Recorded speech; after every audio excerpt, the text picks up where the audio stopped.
is one, aka Indigo Sky, aka Trigger, ranking in this thing. Y'all know we got going on. Y'all kicking it up with us in the Karma Cafe. I want y'all to basically, when y'all coming in, tap in, tell me where you coming in from, what city, state, Providence, and y'all just get in the comment section. We about to do Young Ant Hefe says loose cannon is cooperating with the feds. Most scandalous Los Angeles. Y'all go check that channel out. Welcome back to Scandalous Los Angeles TV, where we expose the exposers.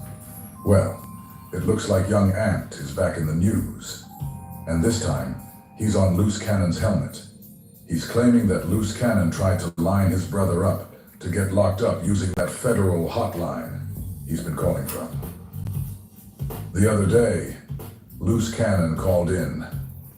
I'm not sure who he was talking to, but during that conversation he brought up Ant and how he supposedly let King Pill diss him.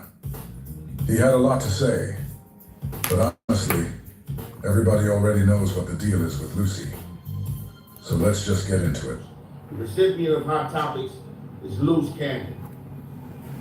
Now, I heard a few days ago that Loose Cannon had my name in his mouth pertaining to this fiend pill situation. So I really ignored it because I understand that his channel ain't doing too well. The numbers have begun to do well. Nobody believe him. The content not authentic, and you know he's a class act, a class clown, you know.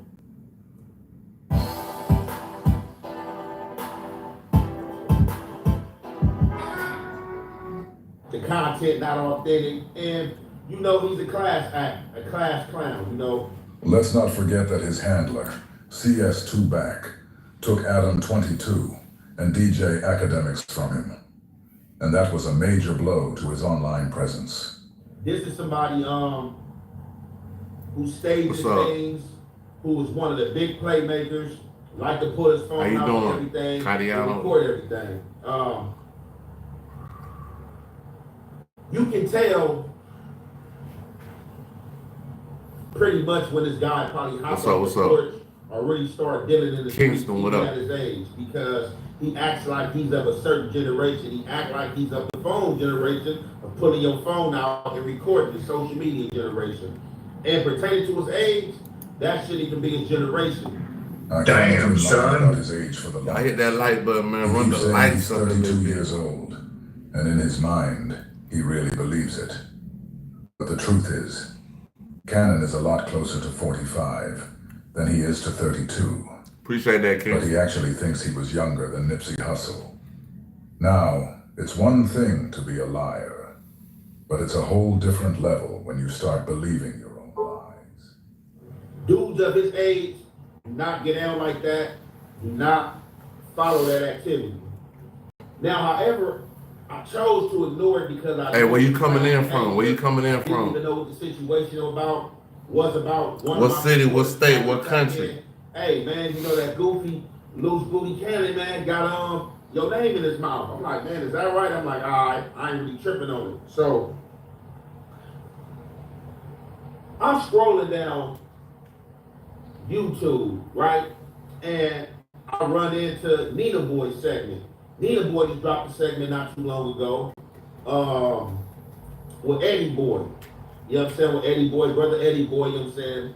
60 turned Muslim, speaking out, I guess, about Loose Cannon and the Big U situation. So when I see him speaking out, and he was speaking on Loose Cannon trying to separate himself from the case, and or when they went to the court proceeding, Loose Cannon had a separate court proceeding.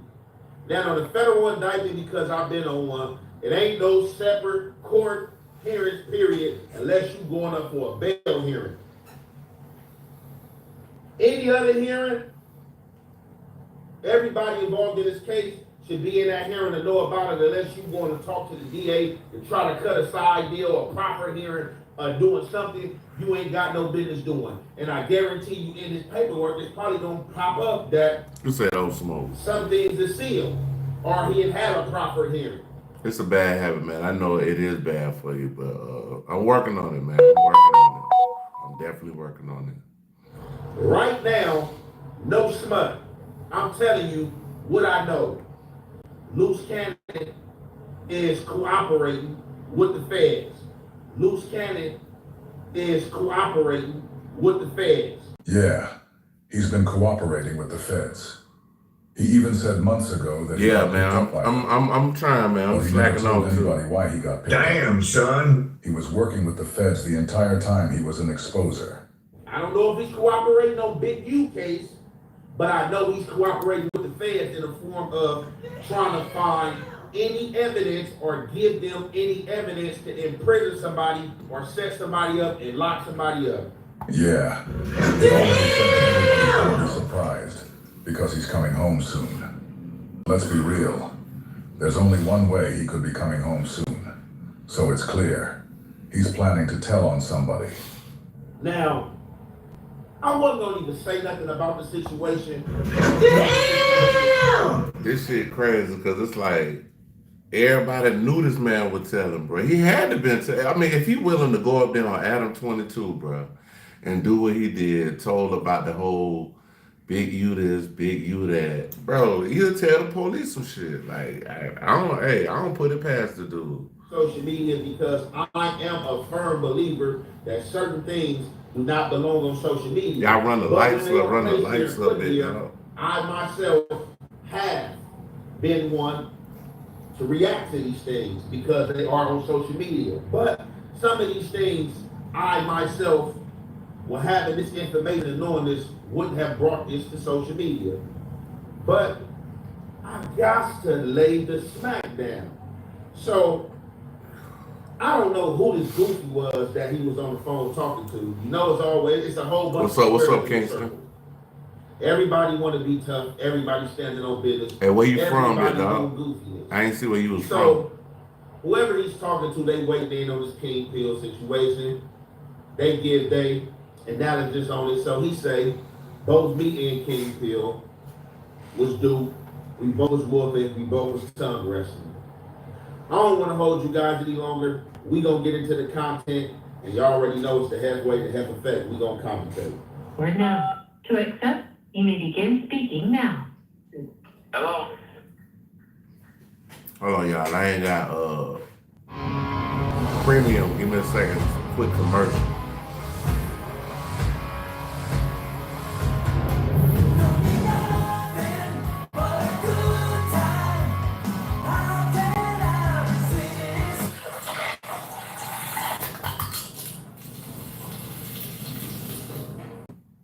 Hello? Yeah, what up, man? What up with the King? Yeah, So what's going on? so King Pill went up to No Jumper to do a This show with them call from a about, federal prison. he went up there to do a show with them about 4 or 5 days ago. And it was Adam, King Pill, Young Aunt Hefe, Munchie B, Lush, some other female, and another dude up there. And Lush, you know, King Pill's song kind of popping right now. So, you know, they got to talking about King Pill's song. And I guess in King Pill's song, he dissed Trace, something like that. So as they're talking about it, Young Aunt Hefe spoke up and said something in the sense of, in that song, you dissed the hood. And Young Aunt Hefe was saying like, you know, I ain't in with the fake politicking. And niggas ain't never disrespected him, and he'll borrow no disrespect.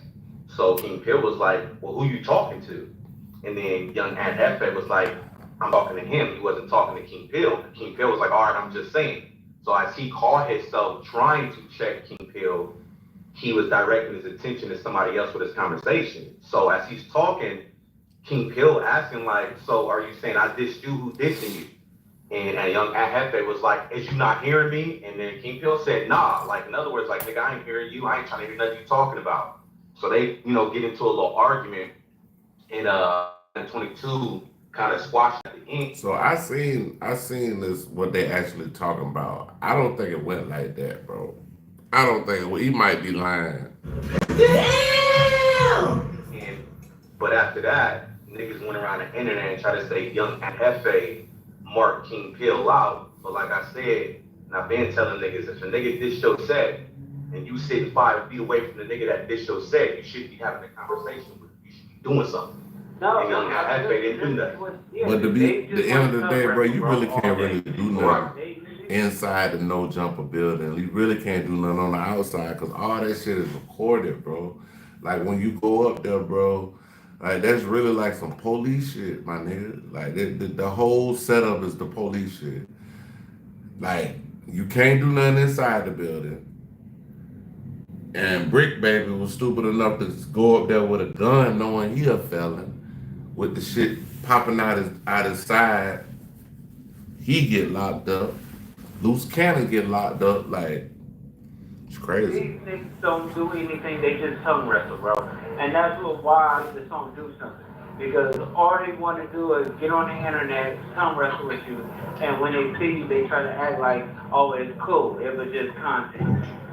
That's all they do. I've seen it. But I did the trade. Right. Why nobody have energy like that with me? They know better.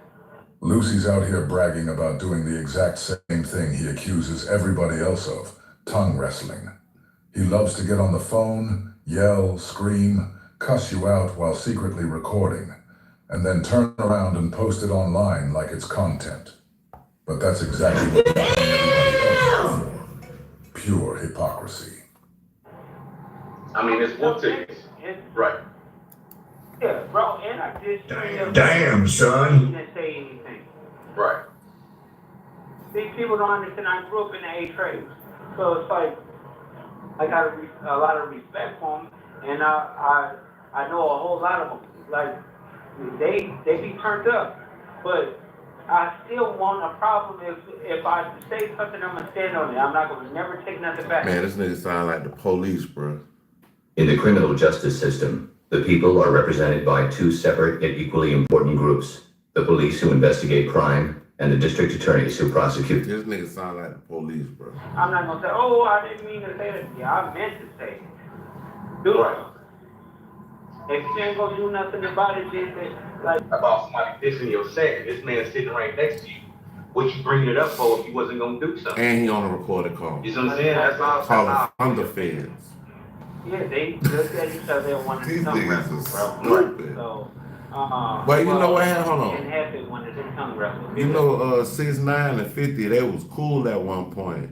Man, when the feds locked 6ix9ine, though, he called 50 Cent. 50 Cent they didn't pick up, bro. Like, He brought it up and do. but you get a call from the feds, Even the Pine Bandit, right? like block the number. This is him. And he couldn't see anything, but what he probably did, he could have followed the voice and got to swinging. He could have did something. But that's all they want to do is just tongue wrestle with you. They don't want no smoke.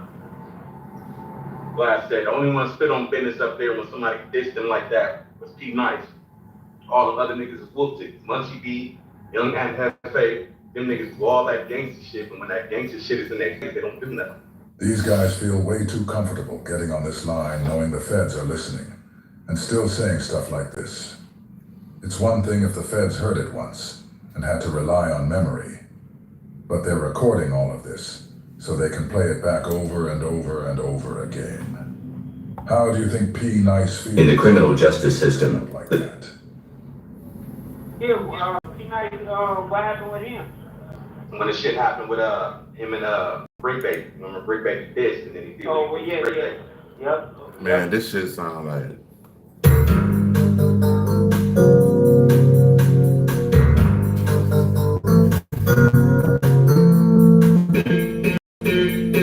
that shit sound like the police. Booker but dropped the ball too on that. Right. But that's what it's supposed to be. Fucking You feel me? police, Like, bro. it ain't no conversation. You saying this nigga dissed you, your set, his song, what you talking for? You see what I'm saying? They ain't gonna do nothing. Right. I tell you, they just tongue wrestle with each other all the time on the internet. all day. I'm gonna call right back. All right. Got it. Same old phone? Nah. Credits. Upgraded to the new Galaxy Z Fold 7. Chevy is called the heartbeat of America. Like the people who keep this country moving. For them, only a... Call right back. All right. Got it. Okay, so pertaining to the phone call, we not even about to go over what he talking about, you know what I'm saying? We not even about to go over that because we already been over that a millionth time, you know what I'm saying? So, well now, I'm gonna say and what I'm gonna bring to the forefront. But before I bring what I have to say to the forefront, let me point something out to you, boy. You are a rat. You got on No Jumper telling about a robbery that you was involved in, and you involved Big U name. That's one. They should have already crushed you, MDC. For whatever reason they ain't crushed you, I don't know.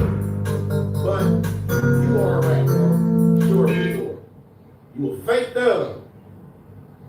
You got a few skits, but all your skits you pulling out your phone, recording stuff.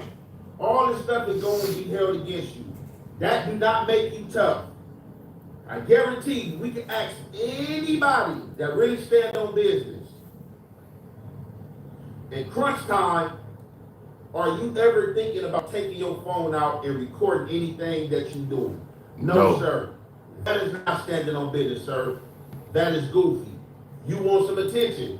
You are a clown. Got me! Got me! In my neighborhood for a little while. He grew up for a little while in my neighborhood. And Shorty moved. He went to Raymond Avenue, an elementary. I don't even think he went to no junior high. He didn't go to no Horseman's, no nothing. He didn't go to no Crenshaw's, no Washington's, no nothing. By that time, he already relocated to the IE. Now, you got this moron on here talking about, hey, yeah, you know, I said the T word before, and I stand on it. I said it and been in people's faces. I ain't never ran across this dude in my life, so I don't know who he talking about. I don't know who this moron, who this clown talking about. He ran into, said that word, and ran into him, and it wasn't no problems. Now, this one thing. People can sit here and play STUPID if you want to. If it had been a loose cannon or anybody in the vicinity of LA that has said that word, it's no talking. It ain't no you can tell me or me trying to make you stand on you talking about somebody else in LA because we know that we are rivals. So let's get that clear, sucker. Something else. You the same dude turned the fade down with Cowboy. Don't do that, bro. Don't do that, bro. Don't do that. I got my baby. I got my baby.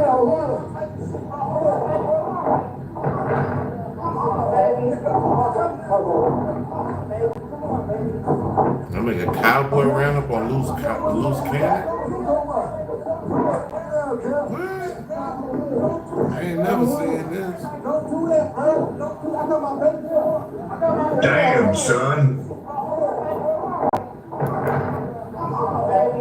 Damn, son, where'd you find this? I ain't never seen this before. This new to me. This some new shit here. Cowboy ran into you, you had on slippers. That's how you know you're not a real member. You're traveling on the road, you got slippers on. You hopping out at a gas station with slippers. I cannot understand or format anybody hopping out with slippers. Y'all dudes is doing this new thing, hopping out with these Crocs. That's more of a house thing for me. I'm not stepping outside like that. When you step outside, you step into the street, that's the danger zone. When Cowboy ran up on you and you broke and got up out the way and said, let me go get some shoes, that would never have been my reaction. My reaction, I would have kicked those slippers off so fast, those Crocs out so fast and squared up and got it in. That's the difference between me and you. Another difference between me and you. You and Brick Baby sat on the internet and whooped against each other for years and months, called each other all type of names, everything you can think of, disrespected each other to the capital T with the slander, and then got on camera and pod with each other. Now, I don't put this out there to paint Brick Baby in any negative light. Shout out to Brick Baby. This is about you. Cause you's the sucker. You the one that's supposed to stand on business. You the one, Mr. Go, handle business everywhere you go. You set that room on No Jumper for views, and you podcast with Brick Baby before you took your sucker ass to jail. Another thing, you steady sitting up here coming up with these lies about Big U. You running into Big U, Big useless that, Big useless this, and that ain't the truth. And if it is the truth, why you ain't squabbled Big U yet?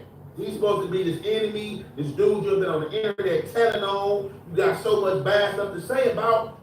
You should want to get cracking. Don't try to argue, he should get cracking, I'm the one that's saying it. Being that you the one that's talking it and putting it out there in the universe and you got so much hate, handle your business. Now, what you is about to do is, you about to get somebody up there on that floor with you in trouble because you are an idiot. The same guy cool Brick Baby coming on the internet lying talking about y'all sellies, we boys, we going to Big U, this and that, and you said the wrong thing that had you moved off that floor because that puts you and him at odds, and it's about to put you and somebody else at odds, boy. So you said that T word, and you know who you on the floor with, and you know who you around, but you sound stupid. So you saying you said the word, but you got respect for the homies because you grew up in the hood.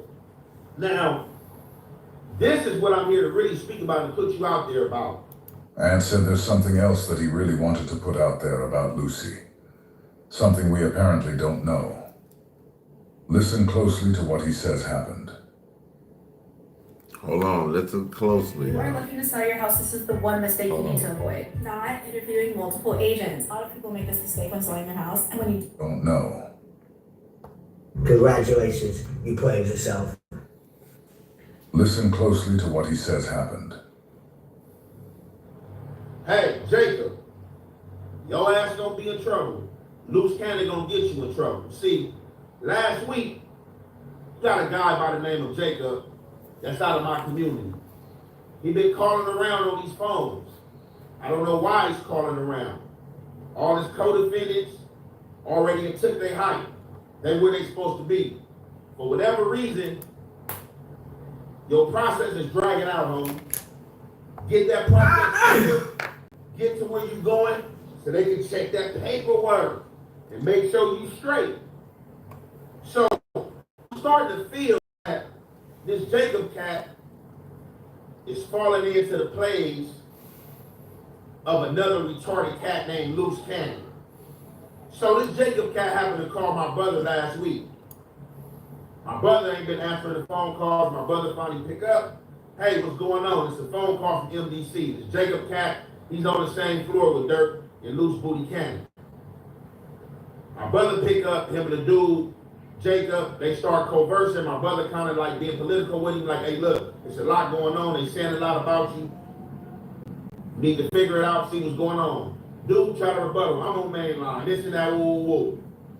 Long story short, this dude come out and ask for the unthinkable on a recorded fed phone line.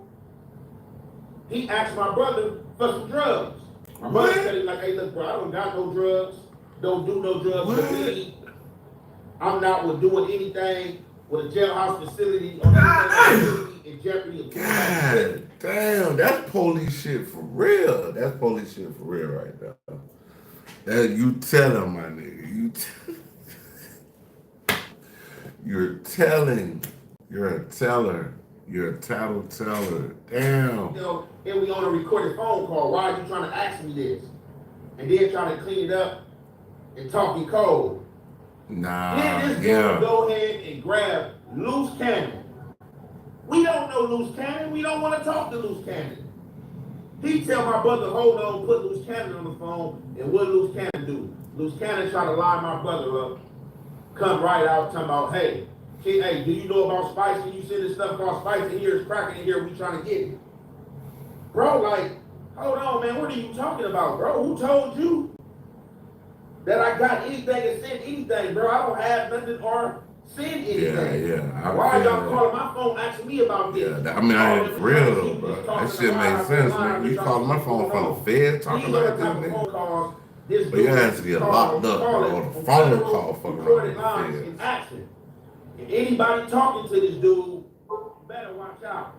Except for the dudes that's already in his circle and taking these phone calls and trying to spin his content for him. He's the police.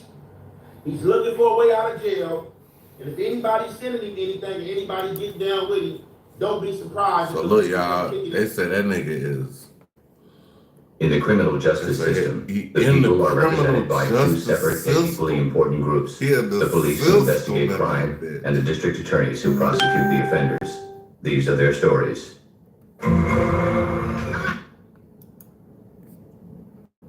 Yo, though, is he the popo?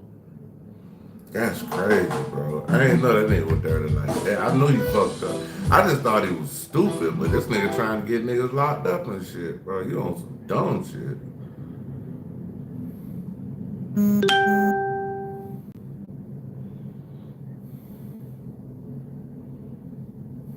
Oh, let me play that one. You start going off on him. Well, here's the full version of what really happened. See, I let you and White get away with this putting out that little edited version and all of that. I let you and White get away with this putting out that little edited version and all of that, making Big U look bad. No, you was the aggressor on that. You was the aggressor on that. You was the aggressor on that. That's all we've been saying this whole time. And now, finally, Reggie admits it. But here's the thing, Reg. Why did you let them sit there and run with that? If you knew from the start that she was the aggressor, and that they were the ones pushing up on Big U, trying to entrap him, why did you sit back and let it all play out? What if, just imagine, SKG pulled up on you at some event and started running the same play on you? Now that you've said this, think about how it could come back around. But one thing's clear. Reggie just told the truth. He let everybody know that the whole time they were doing all that, SKG going on TV crying and playing victim, it was all a lie. Reggie finally said it. You was the one talking about making your baby. You don't care about no kids. So why you don't care about the 3 you got? So why you care about the one you said that they made you lose? But this is what really happened. Did you put your hands on me? Did you put your hands on me? Never even seen me. You fucking bully. You a fucking bully. I think you're bully. You a fucking bully. I think you're bullying right now. I think you're, can you go to police? You see that? Yeah. We don't know before you tell her what's going to be. Did you try to bite on me? I think you're meant for me. You fucking bully. Did you? Did you? You fucking bully. Did you just don't fucking like me? You fucking bully. You bitch ass back. You fucking bully. Did you almost let me lose my fucking baby? Did you put your hands on me? Damn, son, where'd you find this?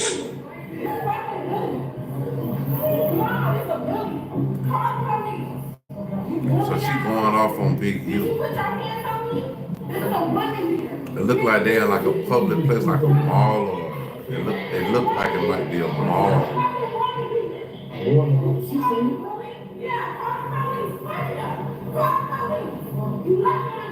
Damn, she going off, my nigga. Did you call me Sean?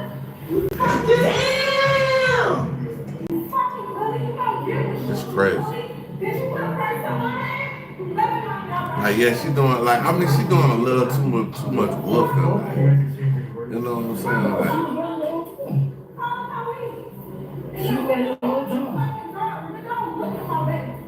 don't look at my fucking baby.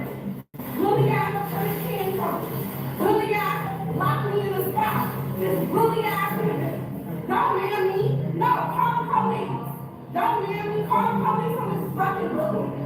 You're a fucking bully. she trying to get Big U locked up, my nigga, like. Damn. This is crazy. Damn, she threw something again at this nigga. Damn. Man, she wilding out though.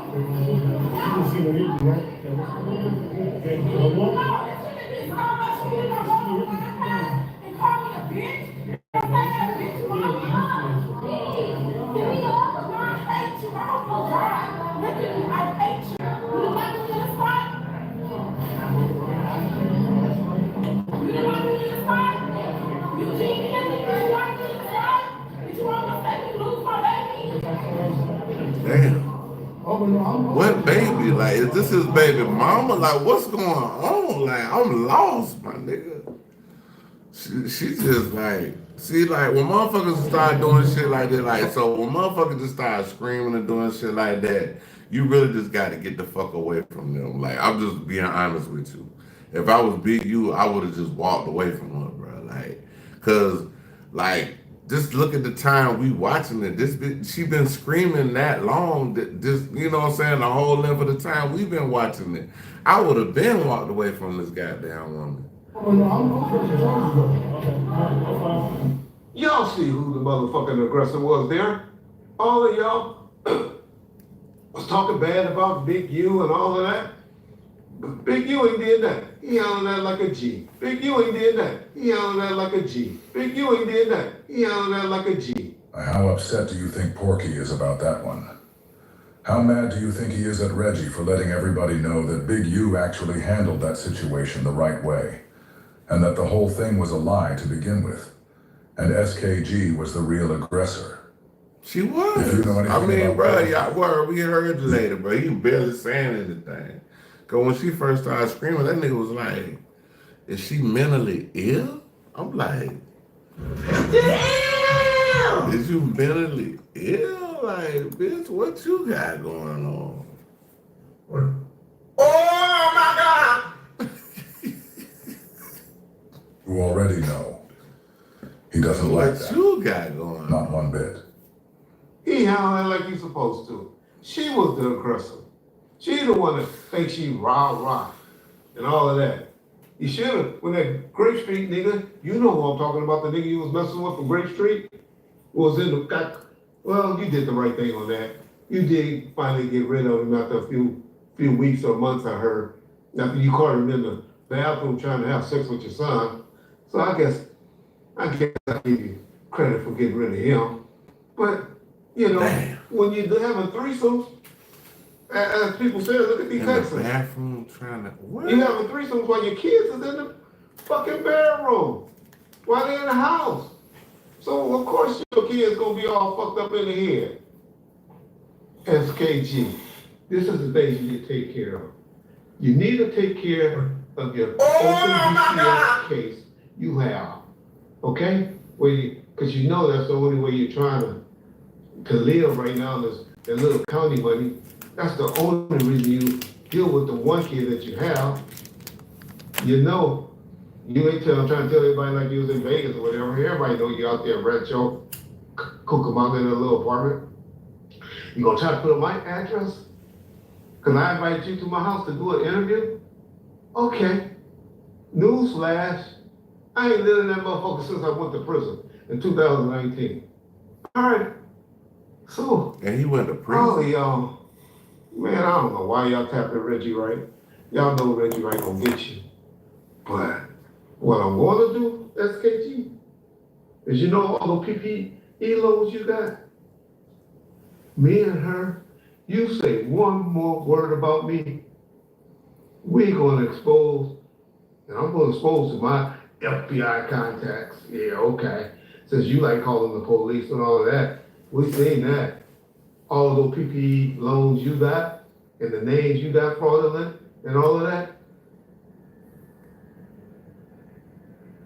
If you don't think I know all the stuff, FKG, don't take on no fight for Suge Knight. Suge Knight not play with each other like this. Suge Knight don't mean none of the shit that he says about Reggie Wright. No, Reggie Wright really don't mean none of the things that he said about him.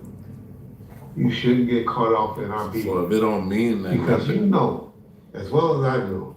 So if he's saying that, and he might be lying. I mean, he might be lying what he's saying, but I believe if he's saying that, basically you a liar. You a liar.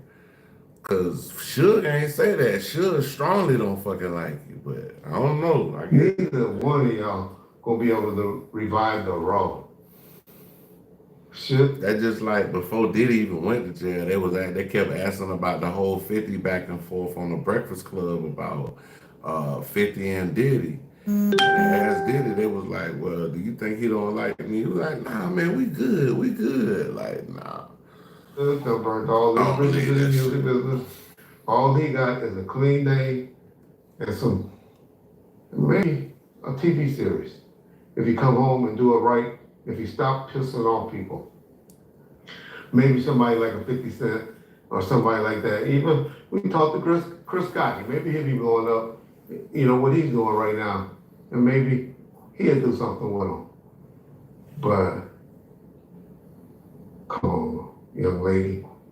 I told you the last time I talked to you, I had a little respect for you for what I saw that you did for Jewel when you put that $500 up on her GoFund account, you know, when she passed away. You said I talked bad about you on Clubhouse, something like that. I don't remember. It couldn't have been much, because you really don't run across my mind that much. But hey, you want to keep tapping that Reggie, right? You want to try to do things, and I'm laying low on you, but trust me, me and the homegirl will be on later this week. If you feel the need to respond, because one thing Reggie Wright don't do is give any freebies. No freebies this way, baby girl. This is the slap back. Now, you want to keep this going? That sounded kind of gay right there. I do this one. I don't know about that one. This is what I like doing. I know how to get views. You? Well, good luck on trying to do what you're doing. But Reggie Wright needs to be an ally, not an enemy. Man, that bitch going crazy. Like I'm looking at him like, but you ain't even that cute. Like, it ain't about how cute she is. I ain't gonna say that, but yeah. We ain't gonna It's very out of the ordinary for there to be an oncoming RICO and for so much of it to already be being discussed on social media and on podcasts. Who's doing that? When does that happen? You and 600. Welcome back to Scandalous Los Angeles TV, where we expose the exposers. Ever since Lucy Coochie got picked up by the feds, the energy's been different, especially from the people who were once closest to him. Most noticeably is his handler, CS2 Back, better known on the street as Porky. Now that Lucy's in custody, Porky's doing everything he can to distance himself. The same guy who was backing every story Lucy told, co-signing all the lies, is now calling him a liar, saying he never believed a word Lucy said. Porky was the one verifying those claims, and now he's acting like he was never involved. In this video, we'll expose how CS2 Back, being Loose Cannon's official handler, has been the Porky puppet master, pulling Lucy's strings from the very beginning. This is deeper than YouTube content.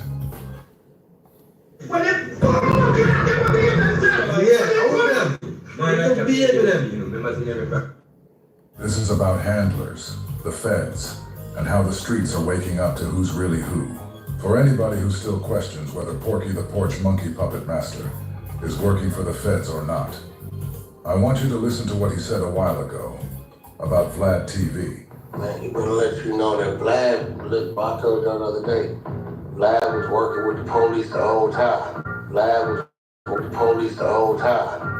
Yeah, he did say the whole time he was working. Damn, son. Certain questions he was asking was direction from him. Certain questions he was asking was direction from him. The whole time he was hand to come in there so he can do that. what they built. They went for it. Now, if we continue, even like me, like little Boosie, to go over there with that, look like us, to go over there with that, look like us, he just showed his head. Cooperating with the law, motherfuckers. He cooperating with the law, motherfuckers. Right? And that's on y'all. That's what that is. Did y'all catch that? Because Porky just said a lot in that little rant he just went on. He just said that DJ Vlad is working with the feds, and that they're feeding Vlad specific questions to ask his guests. He also claimed Vlad is paying certain celebrities to come on his platform, just so he can ask them the questions that the feds want answers to. Then he called out Lil Boosie by name. Porky said if Boosie keeps doing interviews with a guy who doesn't look like us, then he's showing his hand. Basically saying that Boosie and anyone else doing Vlad interviews are cooperating. So now that we know how Porky really sees Vlad, and the people who look like us that sit down with him. And it's crazy because Let's take a listen to just one of the many statements he made on Vlad, who Porky. This 3 months ago, and he was on Vlad. He again said it was the feds. After the murder, when Quando went back to Georgia, what did he immediately do? Drop his flag? There it goes. What was he claiming? Roll 60 script. Where Brick Baby from? Roll 60 script. What you think the police told Quando? That the Roll 60 set him up? What you think he checked in with? Roll 60s? With who? Okay, I see where you're going with this. That's I'm not going to say it. Listen. Yeah. Listen. I'm not going to say it. No, listen. You just heard Porky sit down with the feds and attempt to implicate Big U in another murder. At this point, I really don't know what else needs to be said. Okay, I already know that's what it is, because I heard you over there on No Jumper, but I know a lot of people be asking, and I can repeat what you're gonna say, but I'll ask it, why did you get in bed or be cool with Luce and bring him on and start exposing him to No Jumper? I know the word is, your enemy is my friend, but go ahead. We had a TV show coming out.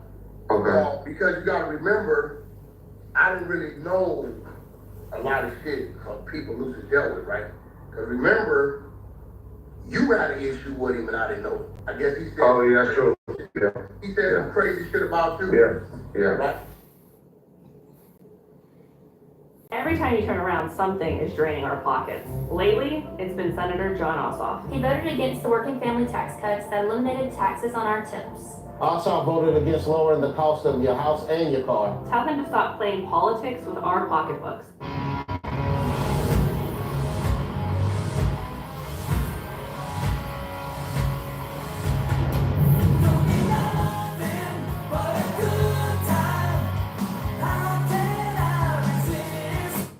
Yeah. Reggie Wright. Listen. Let me hear one more thing you talking about me, you fat bitch. And I'm gonna expose your ass. You know the story what you said, what y'all used to do when y'all was at death row? Yeah, I know. Don't make me expose you and make your fat ass get off that couch, bitch. I thought you was protecting me. Some people would tell you sick and lonely, but I know better than that. Reggie might be laughing, but deep down, he knows the truth. And the truth is that Porky is the one behind Luce's attack on him. Porky isn't just some background character. He's Lucy's handler. Chuck, we all have a handler. Stop it, Wack. You know I got a handler. I'm Lucy's handler. Hey, my handler trying to throw. I got a handler. My handler, yo, Chuck. We all got handlers, Chuck. Chuck, we all have a handler. Stop it, Wack. You know I got a handler. Ain't nobody handling me but God. That's it. That's the only handler I got. Hey, my handler trying to What kind of handler you talking My about? handler, yo, Got Chuck. no handler. 6 months ago, My handler is 6 months ago, my handler. God. You ain't noticed? I done bagged up off the app Jesus. about 50%. Yeah. Cause my handler's still Not whack. sure. Contract about to close, time to start shutting that down. My handler told me that. Who your handler are? See, the handler ain't gotta be. Hey, that's the real Jimmy or that's somebody trolling? What? That's Benny. I already sent him an invite. Oh, Listen. Benny, yeah, Benny. I told Benny to pull up. Listen, a handler don't gotta be like, you know, Yo, Benny, you gotta accept the invite. you know, like Luke. Man, if I wasn't in this crazy ear, this would have been on some other. Man, I do be on the other, you just be stopping me. Man, I do be on the other, you just be stopping me. Man, I do be on the other, you just be stopping me. Yeah, that's you want to respect them, and you know they got your best interest at heart. Dior has Kevin's best interest at heart, right? I got Lou's best interest at heart. I got Lou's best interest at heart. I got Lou's best interest at heart. Whatever Porky says, Lucy follows. If Porky tells him to stand down, he does. But that didn't happen this time, because Porky wanted it to happen. He gave the green light. And Lucy's not the only one carrying out Porky's agenda. Porky is also SBGB-TV's handler. And right now, That's that little beat. SBGB-TV is out here pushing the same narrative about It sounds like the one Porky's been fueling all along.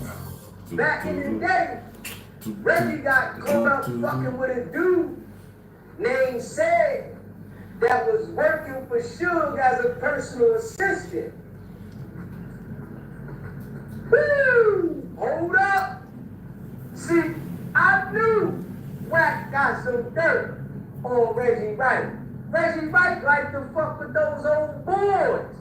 Hold up! Reggie Wright was fucking with them boys. Hold up! Or was he in the streets fucking with He need to know.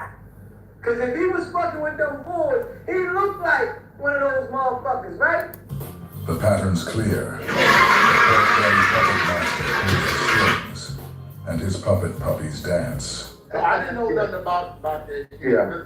I called him. I said, yo, bro, what's this crazy shit you saying about Red? He was talking about like one of the security guards told him. See, this is how you Damn, son. This crazy shit. Kez or somebody's his uncle talking about they did some sexual shit to you, right? That shit? Yeah, well, he said it was the Vivian or something, the accountant or bookkeeper or something. And we know we don't have no black folks that work for us. She don't trust black people with this money. So I think January, he came to me. And it was a manager dude he got. It's a white dude, bro. He just called me the other day. It's a white dude he got. Maceo or Marcio, some shit. But he the one originally called me. He like, yo, Luce County got this show, and can you help me market it? So at this time, Luce has said a bunch of crazy shit about me. Luce has said a bunch of crazy shit about me. Luce has said a bunch of crazy shit about me. But I didn't pay no attention because I didn't really know him. But I didn't pay no attention because I didn't really know him. The shit with his hand though. The shit with his hand looked like he was sending him a signal. When he was saying certain shit, he was like, he did something with his hand, like You're watching near the his mouth. toothbrush play Billie Eilish. For real. Did you know that?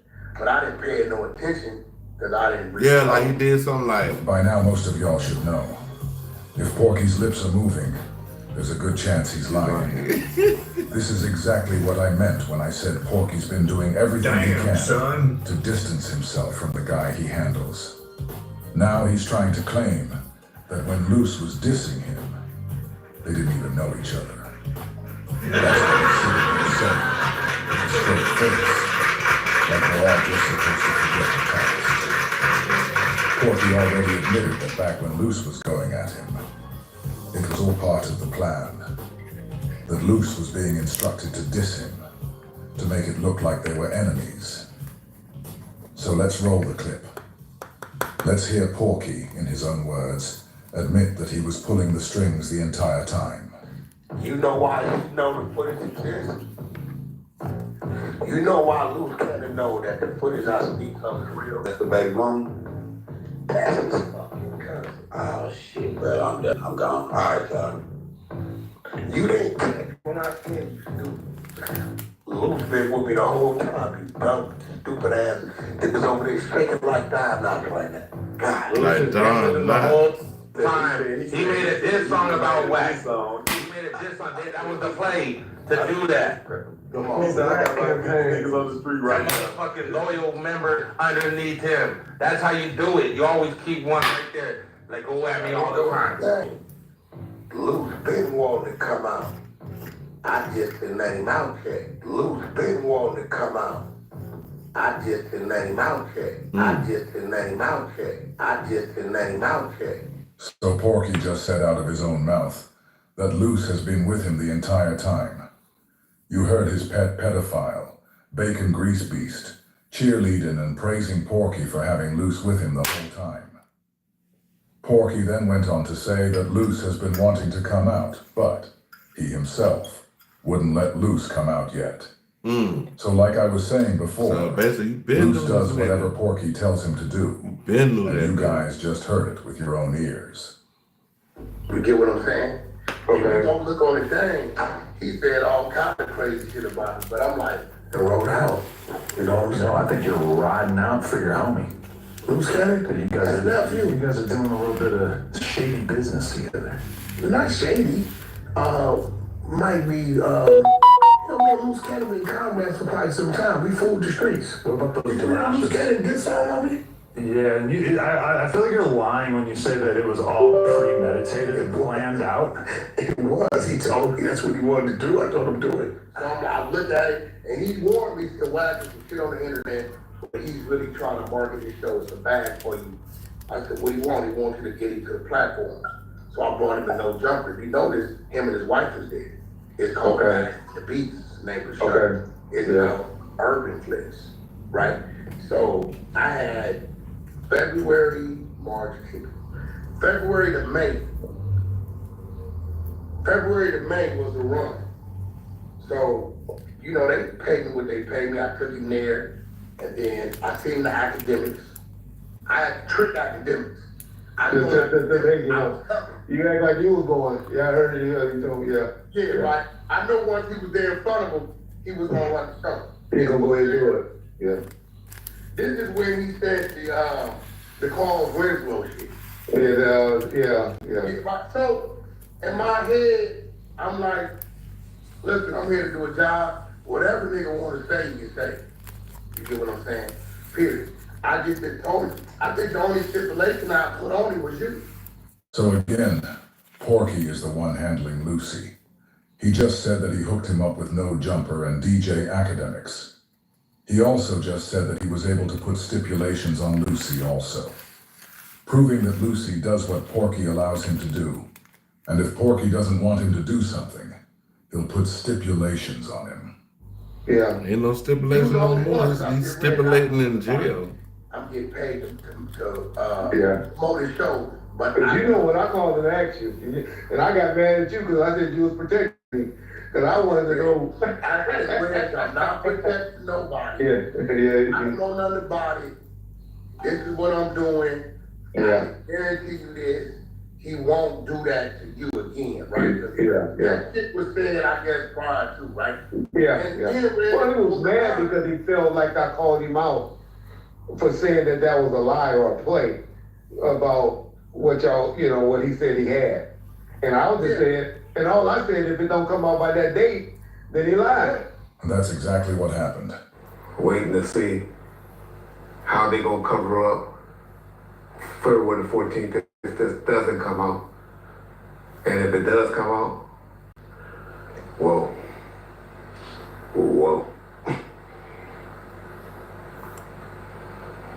A lot of people credibility is on the line with us. And Reggie made it clear.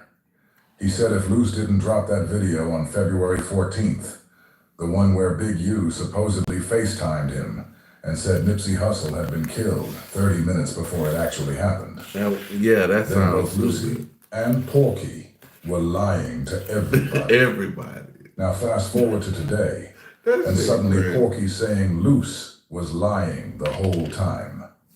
But let's not forget, back then, Porky was standing right next to him, defending everything he said. He was even acting like he was ready to bet money on Luce's claims. Okay, but you realize that some very, very serious allegations were made during that interview. So what? And a lot of them don't really seem to stand up. Luke, how you know you a white boy? I've seen a lot of evidence to the contrary. What you see? I tell you what, Adam, I'm a wealthy man. I'll front the money. You put up 100,000, I have Luke pull up. If he ain't got what he say he got, I'll pay you 100. If he do, you give me 100. I'm not really trying to be the guy who decides exactly what happens. Stop trying to discredit something that you can't. But what we can do, hold on, Adam. I'll front the 100 for Luce. If he ain't got it, I'll lose that. If he got what he say he got, you pay. We got a bet. So at this point, it's clear. By Porky's own admission, he's been Lucy's handler, and they've been working together for a long time. But now that Lucy's behind bars, Pork Belly's out here acting like he barely knows the guy, trying to play innocent, like he wasn't right there in the mix the whole time. The switch-up is nasty work, but the receipts don't lie.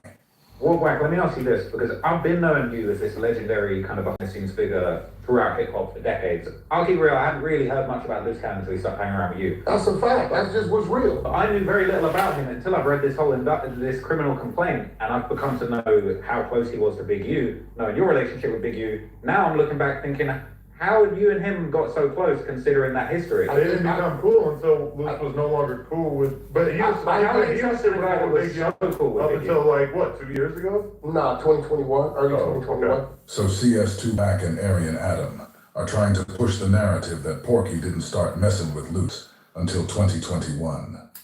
Even though Porky already told Adam the Aryan that him and Lucy were together way back when Lucy did the diss song. For some reason, Porky is now hell-bent on making the people believe that he didn't start messing with Luce until 2021. So, at the end of the day, it's like, I realized, like, damn, it's 2023 and you got a BlackBerry. Like they didn't... How long have I been asked to be about that BlackBerry? Since 2015. Since 2015. Since 2015. So now Porky's saying he met Lucy in 2021. But that doesn't line up with what he said before. In that No Jumper interview with Lucy just last year, they both admitted they knew each other back in 2015, clearly showing they'd been locked in long before 2021. The timeline's off, and Porky knows it. This just proves how long he and Lucy have really been working together. When I do what I'm supposed to do, everybody witnessed it. Y'all witnessed outside of No Jumper. Did I do what I was supposed to do? You didn't do anything. No, bullshit. Niggas say you didn't. Niggas say bullshit. I stopped some Bullshit. shit.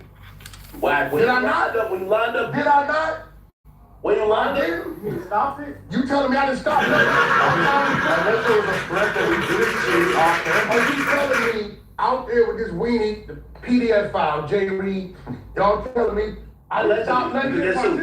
No, you're a motherfucking lie. I didn't stop nothing. You hear Porky yelling, trying to plead his case, saying he stopped Lucy from killing Jay Reed that day at No Jumper. When you run the footage back, the truth comes out. Lucy pulls the gun off his hip, and at the same time, you hear the Porky puppet master himself shouting at Lucy, telling him not to do it. Porky didn't break up anything. He didn't intervene physically, but he did tell Lucy to stand down. And Lucy listened, because Porky is his handler and puppet master.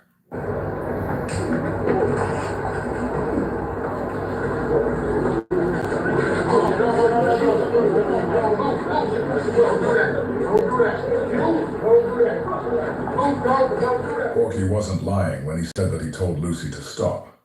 But what Porky is conveniently leaving out is he's also the one who told his minion to do it.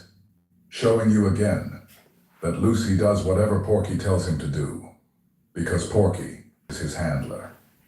They got caught, doing it. They try to come up with themselves. Wax their nephew. Let's make an example. And that's what we did. Wax their nephew. Let's make an example. And that's what we did. Wax their nephew. Let's make an example. And that's what we did. Next time I When'd won't you stop stop? again. When'd you stop? Huh? It happened though. When I They were stop. gonna kill him? When I stop. Oh, why said y'all lied about that? When I stop. Are y'all got amnesia? Oh, Don't do that. Don't do that. Because it could have been a whole other scene out there. Adam don't play dumb. Are you for real? I ain't gonna lie, sometimes Adam play dumb. Hold on, I know, hold Did on. you watch the video?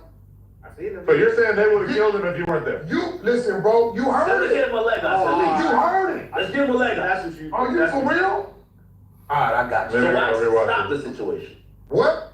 If without my voice, that shit was gonna go somewhere. And that's all, folks. All right, y'all, we can keep going. Let's go to Star Snitch, see what they got. I know something new done dropped, so let me look. Let me look on this timeline right quick. So we got Star Snitch. What? Oh man. I don't know. Let me. That's 11 hours ago. Let me see. Let me see. Let me see what the Petty Show got. If not, I'll go to Star Snitch.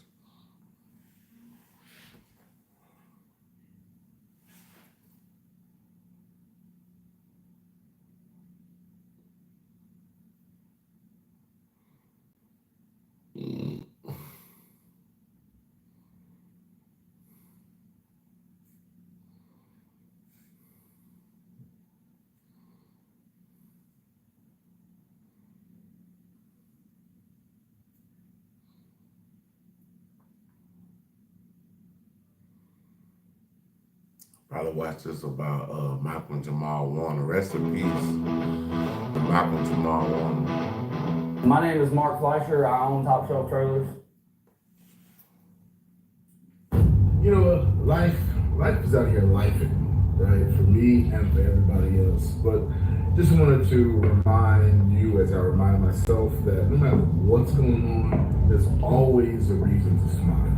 This is the beach where the unspeakable tragedy occurred, sparking headlines, grief, and shock. The stunning death of actor Malcolm Jamal Warner. Breaking entertainment news, Malcolm Jamal Warner has died. Malcolm Jamal Warner is dead at the age of 54 on a drowning accident. I'd say my proudest achievement is being able to have a post-Cosby life and a post-Cosby career and still have my head on as straight as possible. We are getting some disturbing new details about the death of Malcolm Jamal Warner, the actor so many of us grew up watching as Theo Huxtable on The Cosby Show. I'll be in my room. Are you alright, Theo? Malcolm Jamal Warner wasn't your typical former child star. He didn't go off the rails. There were no scandals, no arrests, no trashy reality TV shows. He didn't chase the spotlight, and when he stepped back from Hollywood, he did it on his own terms, without selling out. And now he's gone. Reports say Malcolm drowned while on a family trip in Costa Rica. The story is that a rip current pulled him out to sea, and it turns out another man almost died in the same incident. But here's what doesn't sit right. Malcolm was finally getting momentum again. His podcast, Not All Hood, wasn't just some casual self-help thing. He was calling out the dark side of the industry and exposing the double standards black actors face in Hollywood. And the reason for the title is combating the narrative of black life, black culture that the media focuses on. And That we're all one thing. yeah, and the whole concept is, we're not all hood. The black community is not a monolith. Malcolm also openly questioned why certain white predators still have their movies playing on TV, while others get completely erased. When The Cosby Show got pulled after Cosby's conviction, Malcolm pointed out that no one was pulling Woody Allen or Roman Polanski's films, even though they faced serious accusations. And he didn't stop there. Just last year, Malcolm called out the whole Kendrick versus Drake beef, saying it was bad for the culture and that it glorified destructive behavior. so much of our black music, when you strip away the music and just listen to the lyrics, so much of our black music is really anti-black.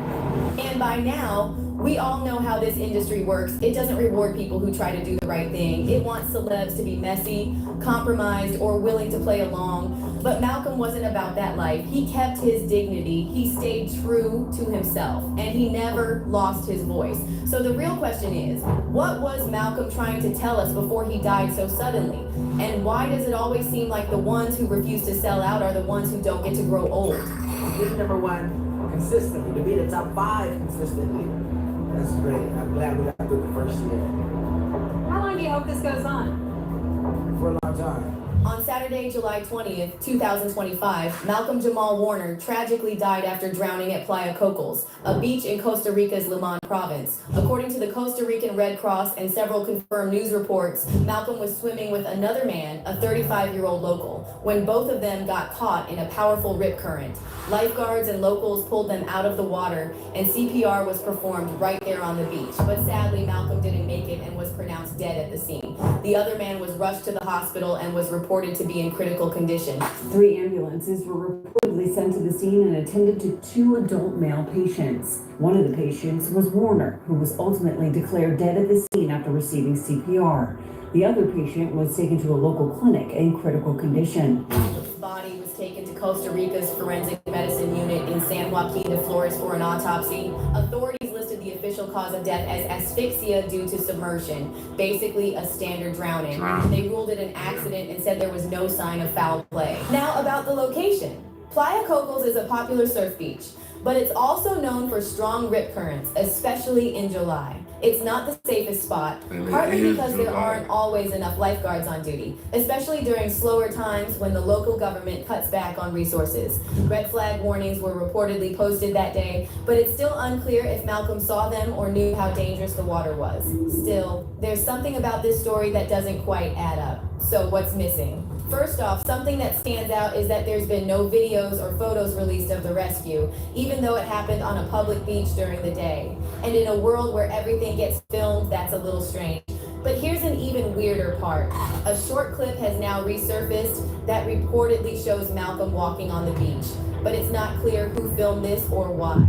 Now we finally have an update on the drowning death of Malcolm Jamal Warner. Now according to ABC7, they stated that Malcolm Jamal Warner had drowned while he was on vacation in Costa Rica. Now the article goes on to say that Warner had drowned off the coast of Costa Rica on Sunday. So this actually occurred on Sunday. They stated that the Costa Rican National Police had told us to ABC News. Then there's the mystery around the second man who was in the water with Malcolm.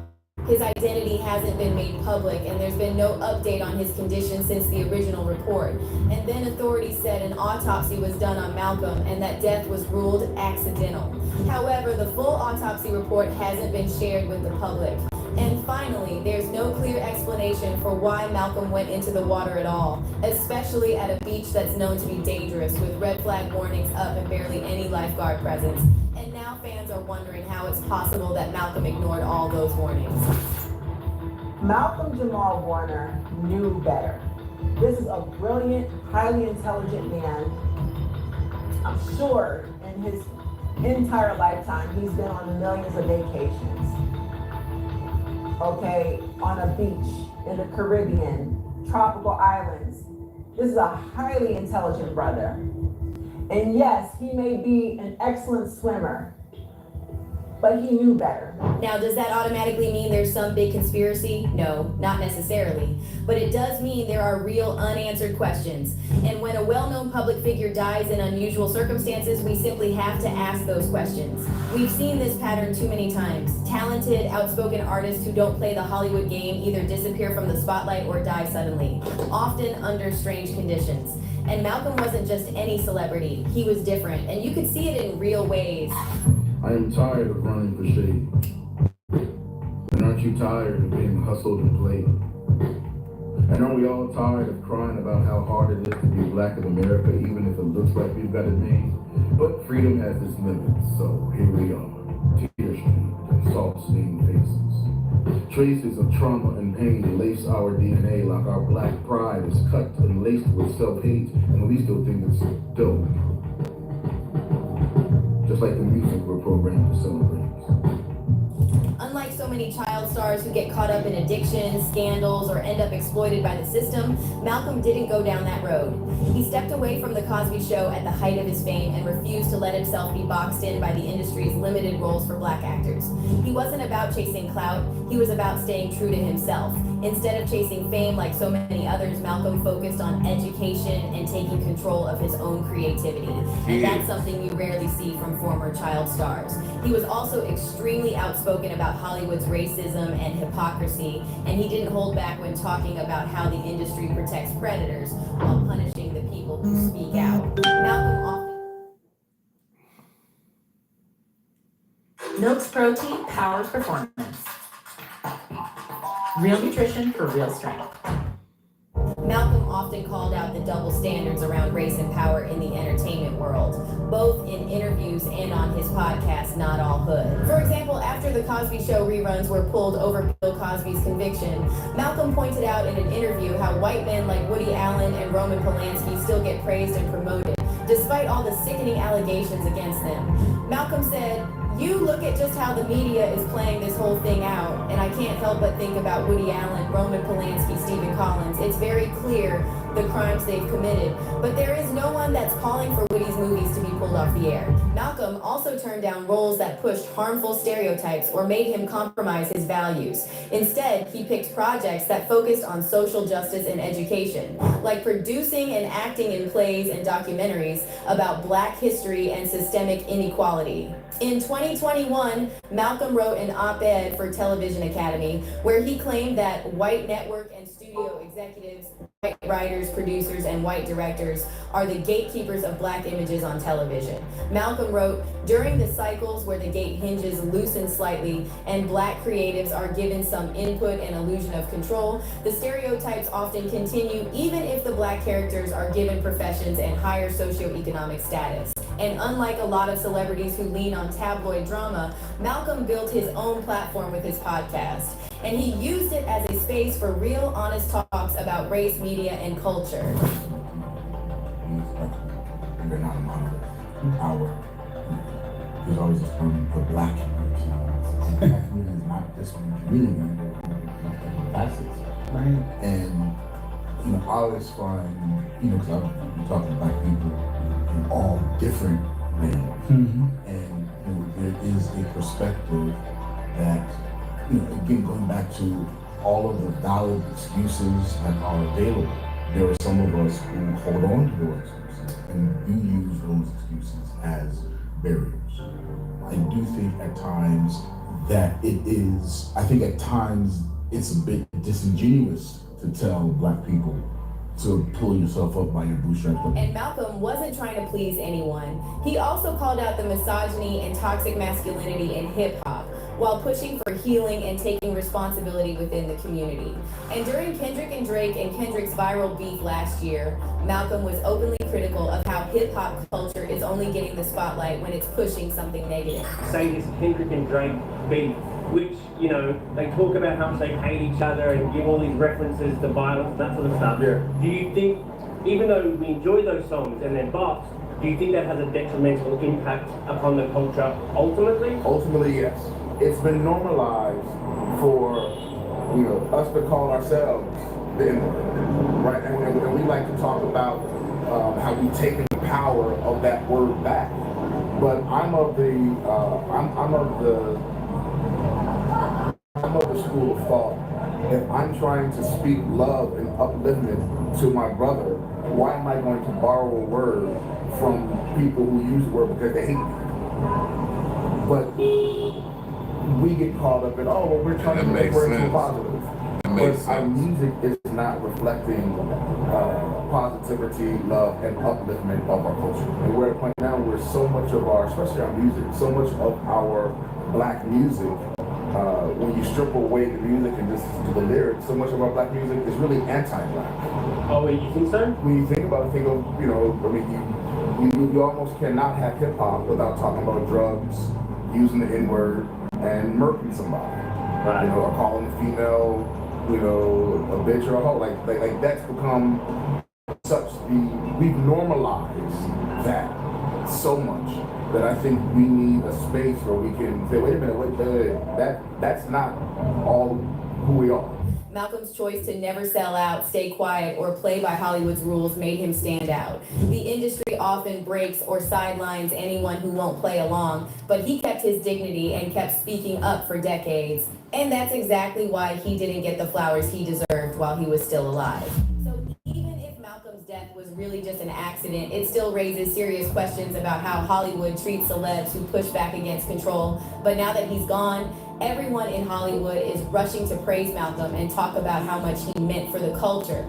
So let's talk about the reactions from his fellow actors and other celebs. Bill Cosby was one of the first to react, and his representative Andrew Wyatt told TMZ that when Cosby heard that Malcolm died, it reminded him of when he learned his own son, Ennis Cosby, was shot and killed during a robbery in 1997. Cosby also recalled how he and Malcolm would play when they were younger, and he added they were amazing together. Raven Simone, who played the character Olivia Kendall on The Cosby Show, shared an Instagram reel with the words, "I love you," and audio of her talking about Malcolm's passing.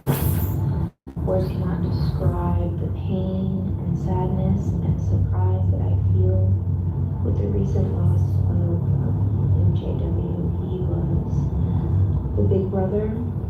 He was a beacon. He was one of the most multifaceted, talented men. So gentle. And my heart and soul and hugs and kisses go out to his daughter and his wife and his mother. He gave the best advice. He gave the best hugs. And his smile will always be a huge, bright, fucking white smile on my head forever. I love you, and I know you're watching over all of us now. Meanwhile, Karen Molina White, who played Charmaine Brown on The Cosby Show and also dated Malcolm for 7 years, shared a photo of her and Malcolm from back in the day and wrote in the caption, "What a profound karmic relationship, my friend. Thank you. Until we meet again. Love you always in all ways. My deepest condolences to Pam Warner, his wife and daughter." Gary Leroy Gray, who played Nelson Thibodeau in the final season of The Cosby Show, shared a touching tribute to Malcolm on Instagram and wrote, "You were mythical. A black boy didn't have much to look up to coming up in my era. Even ones we thought were idols have turned out to be cold dressed in chrome. You were the real deal. One of the good ones, as cliche as that has unfortunately become these days." And then Chris and Clayton Griggs, who played a younger Nelson Thibodeau on the show, shared a recent photo from a meetup with Malcolm and wrote, "Still trying to process that you're gone in the physical. Brother Malcolm Jamal Warner was so much more than a legend to us. He was family, a true friend, a mentor, and a constant source of inspiration." As for fans, they're saying this just feels different than any other celebrity death, because Malcolm wasn't just a celebrity. He was someone that an entire generation grew up watching, and a brother whose character Theo felt like one of our own. As one fan put it, "This feels like America's brother passed away. Rest in power, Malcolm, always our Theo."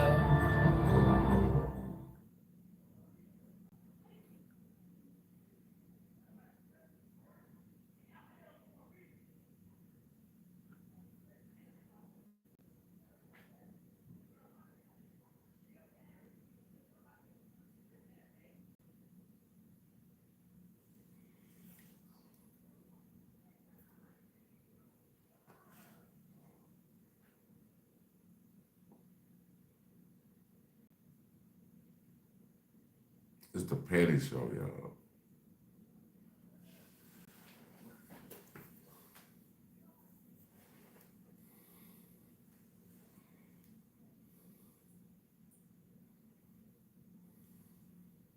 And I told Ellen that I needed to have friends.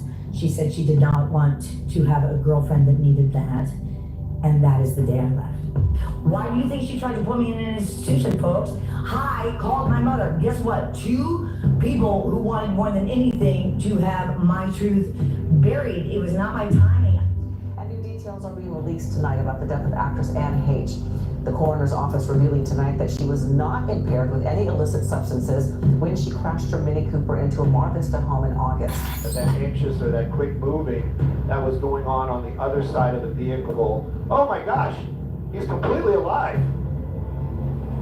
He was trying to get away. Annie Heche was just starting to expose her ex-girlfriend Ellen DeGeneres when she died in a bizarre car crash. The toxicology report showed she was sober, and when they pulled her from the wreckage, she wasn't dead. She was trying to get off the stretcher. Ann H. has died. Her vehicle ran off the road at a high rate of speed and collided into a house in LA last Friday. But what's even scarier than this video of Ann struggling to get away is what happened just weeks before she died. Ann was talking to Ellen's DJ Twitch, and she warned him to watch his back. But next thing you know, just 4 months after Ann's fatal car crash, Twitch died too. He supposedly took his own life just days before Christmas.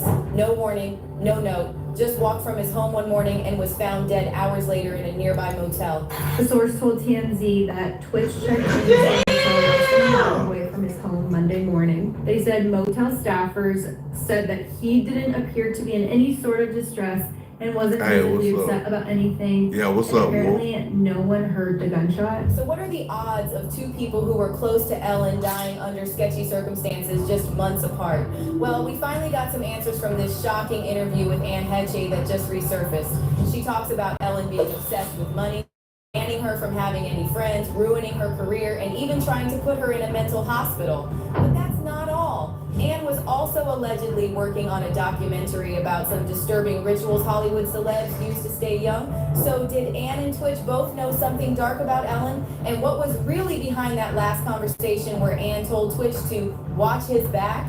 All right, let's talk about his interview that just resurfaced. Now keep in mind that Ann spent over 2 decades trying to find someone who would listen to her, but because of Ellen's power in Hollywood, no one wanted to work with Ann, and there was a vicious campaign for years to paint her as crazy or an addict. To be clear, Ann did struggle with substance use, but after everything Ellen put her through, it's clear she was self-medicating. So what did Ellen do to her exactly? Well, in June 2021, just a year before her death, Ann finally exposed Ellen during an episode of her podcast, Better with Ann and Heather. And this episode aired shortly after Ann learned Ellen had banned Ann from appearing on the Ellen talk show, which meant studios often didn't hire Ann, as it would limit the promotion of the project. So Ann claimed that Ellen tormented her for years, blacklisted her in Hollywood, and even conspired with her mother to put her in an institution. Every single truth that I spoke, I was hit more, buried more, or despised more, and then had calculated visions and circulations of systems that spun me up and out of the system that would in any way challenge the fact that she was not telling her own truth, but another's. Why do you think she tried to put me in an institution, folks? I called my mother. Guess what? 2 people who wanted more than anything to have my truth buried. It was not my timing. I did not and could not ask God for what that would be. All I could do was stay on my truth, do what I was doing, and study this thing called love that we tried to bury. And now I am up and out of the ground. And unfortunately, those 2 women could not shut me down. Ann also said that Ellen has always been obsessed with money and power, and that's why Ann broke up with her. She realized Ellen was incapable of loving anyone but herself. Ann's goal in life was kindness and love, and Ellen claimed it was hers, but Ann saw it as false and that her true goal was money. Oh, you like your money because that's why I broke up with you. Do you like sitting on your piles of cash? Because guess what? It gets you exactly where you are. And by the way, baby, it's what you wanted then, and I'm holding it now. Cheers. I broke up with her because her goal was to have a lot of money, and mine was to find love, and hers was I want 60 billion. Good luck. Our forks are never going to meet.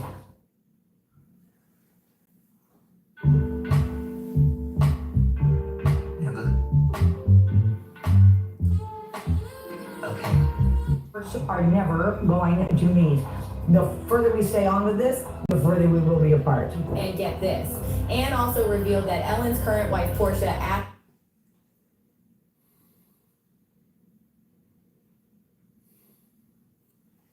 asked her about her experience before she and Ellen got married, and Ann warned Portia that Ellen was a walking red flag. Portia even asked me about Ellen before, Portia came to my wedding, so I was on out in the field with her. And Portia even said, I'm going to go after Ellen. I know you're not. I'm like, but you won't be the poster child, girl, because guess what? That poster child has already been taken. And by the way, it wasn't a great spot. But yours ain't going to be any easier. And I'm telling you now, like, red flag, red flag, red flag. We're going to go to a dive bar to meet Camaro. But Portia isn't the only one Ann tried to warn about Ellen. Right around this podcast episode came out, Ann also reached out to Twitch because she was worried that Ellen was mistreating him behind the scenes. In one of her last interviews before he died, Ann said she had a conversation with someone who smiles for the cameras but is struggling behind the scenes. And while he didn't name names, fans are convinced it was Twitch. But that's not all.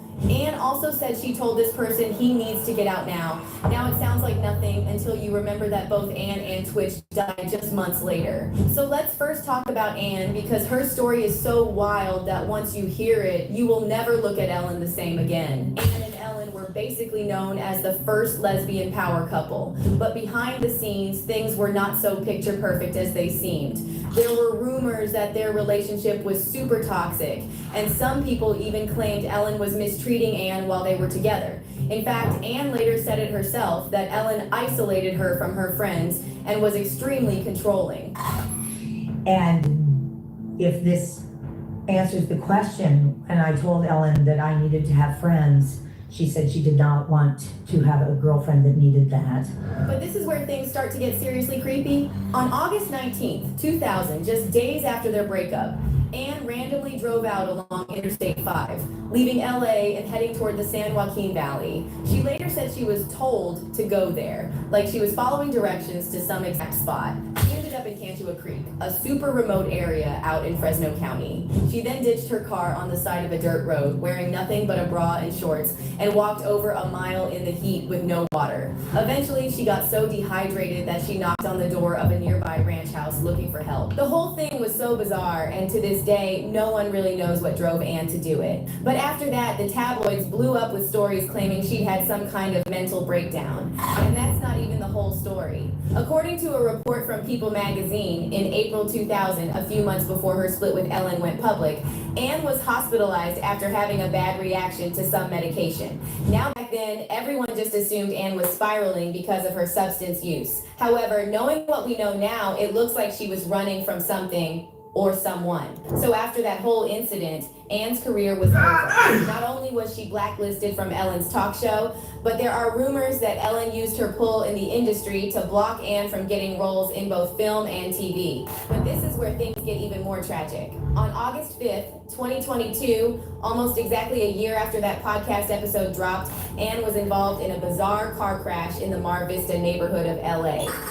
As we can see the helicopter video there of the car in the house, you can see firefighters on the scene there taking that car out from the house. Fox 11 in Los Angeles said the driver went into that house and sparked a fire. Firefighters were on the scene just before 11 a.m.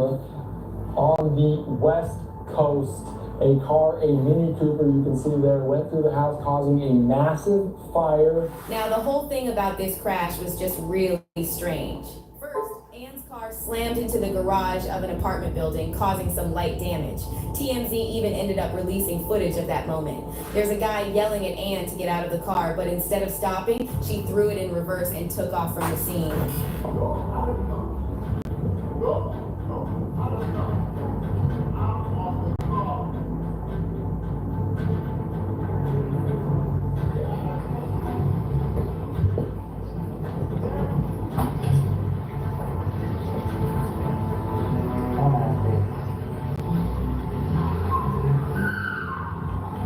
Just a few minutes later, TMZ reported that Ann was in a second hit and run, and security footage caught her car flying down an alley, nearly hitting someone walking by.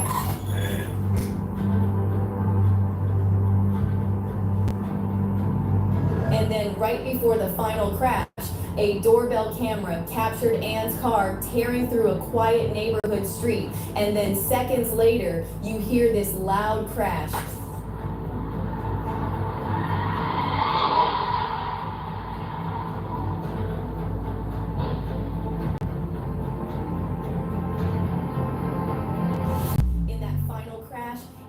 car slammed straight into a house, crashed through a wall, and ended up stuck about 30 feet inside. The impact sparked a fire that spread fast and took firefighters 45 minutes to even reach her. By the time they got her out, she had suffered serious burns and smoke inhalation. Anne was first taken to Ronald Reagan UCLA Medical Center, then moved to the Grossman Burn Center for more intensive care. But here's where it gets sketchy. On August 7th, multiple major news outlets, including The Guardian, reported that Anne's condition was stable and that she was expected to make a full recovery. The Guardian also pointed out how many Hollywood actors expressed their sympathy on social media, but Ellen has not yet made any statement regarding Hetch's accident.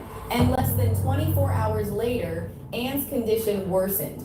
On August 8th, her condition was listed as critical, and she was put on a ventilator because of lung damage. And by August 11th, doctors said she probably wouldn't make it. That same day, Anne was declared brain dead. And on August 14th, her family made the decision to take her off life support. Anne H. has been taken off life support a week after her horrific car crash. The 53-year-old actress was declared brain dead on Friday. She was held on life support in order to donate her organs.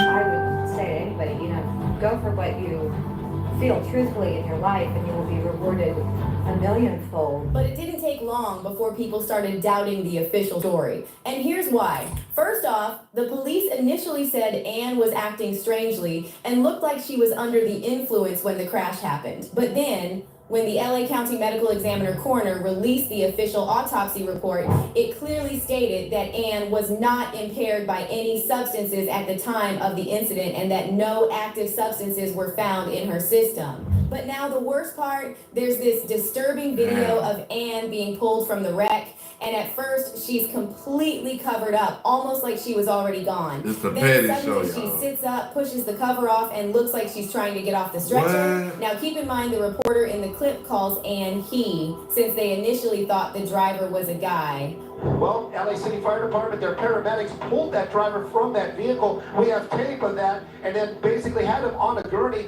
We weren't sure what the situation was there on his condition, but then as he made his way over to the ambulance, you see it right there. He jumps up out of that gurney. It was horrific, scary for a moment for everybody watching. And then the fire department, well, they had to sedate him and take him to the hospital. Right now, though, the structure is still standing. No other victims inside that home. Oh, and here's another creepy coincidence. Did you know that another woman who dated Ellen also died in a suspicious car accident? Back in the 80s, Ellen dated a woman named Kat Perkoff, and Kat died in a car crash shortly after she and Ellen broke up. There's even this wild theory that Kat was Ellen's first sacrifice, since Ellen's career really blew up right after Kat died. What's also creepy is that if you check out Kat Perkoff's page on Findegrave.com, it says, the official report of the New Orleans Police Department states that Kat's death was caused by accidental collision. But rumors at the time pointed to a hit mafia score and a police cover-up. Now, circling back to Anne Hetche, just when you thought it couldn't get any crazier, some new reports are now swirling that Anne was planning to expose something about Ellen that's much darker than her being a narcissist and a horrible girlfriend, according to one source at the time of her death. Anne was making a documentary about CS trafficking and adrenochrome harvesting in Hollywood. And because of what Anne was researching, she became a target. There's even talk that what happened to her in broad daylight was a warning to keep other members of the big club silent. But what about Twitch? Did he also get a little too close to the truth? Well, remember when Diddy appeared on The Ellen Show and casually threatened her and Twitch with the tapes in front of the audience? It seemed like a joke back then. But pay attention to Twitch's face after Diddy mentioned the tapes. All right. We go so far back. Don't tell these people how far back we go. I know, but I wear t-shirts. I don't know what that means. Anyway, all right. Let's. I mean, You hold that. okay. All right. I hesitate to joke work. No, it's okay. I don't want no problem. No, it's okay.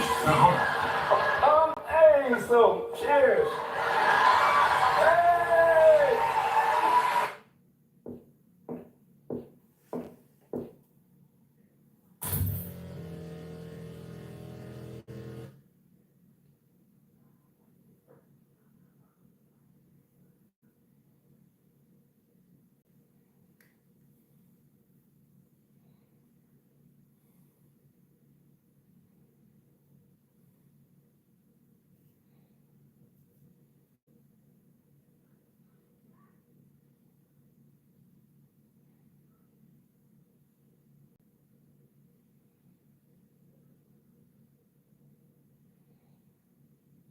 Look, when Jay signed his contract, the big one was with Beyonce. It's the petty show. When he signed that contract, the marriage contract, he got trophies. No, trophies can't roll with him, buddy.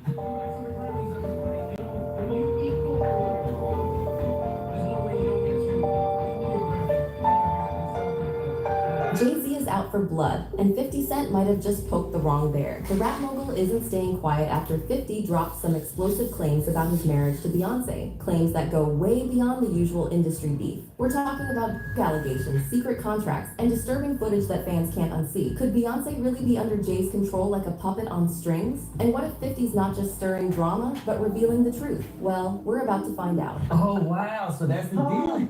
That's the deal. The other ones didn't count as much as that one did. So Jay-Z's going after 50, and honestly, 50 kind of asked for it. He's been breathing down the music mogul's neck since the dawn of time. But this time, he took things way too far by implying that Jay-Z is only so successful because of Beyonce. Yeah, the G-Unit member was not pulling his punches when he sat down on the Flagrant podcast with comedian Andrew Schultz. Look, when Jay signed his contract, the big one was with Beyonce. When he signed that contract, the marriage contract, he got trophies. No, trophies can't roll with him, buddy. He started getting Grammys left and right, man. If you look at this, wow. You know what I'm saying? He didn't show up. He got 20 now. He had like 8 chances even down. He had one, bro. Hard knock life. The men had a good laugh about it, but 50 didn't stop there. He said that the only reason Jay has an empire to boast about is that he lucked out in the marriage department. In his eyes, tying the knot with Bey allowed him to rebrand his image as a family man instead of a rapper from the streets, which worked wonders for his career. So you're saying his success is derived from the marriage? I've absolutely been treated different. The accolades. Because he's no longer viewed as like a street or gangster rapper. Now he's viewed as a businessman, entrepreneur, family man. And the biggest ones because of the position Beyonce's. Oh, wow. You could add to the biggest. Jay got it for the music. Jay got it for the music. He didn't sing. Nah, he deserved those. And if you thought that was an earth-shattering revelation, well then, take a seat, because 50 was nowhere near done. The real shocker came when he highlighted this video of Bey and Jay that clearly shows the singer out of it. Beyonce and Jay-Z were at the Knicks game, and y'all tell me what you think.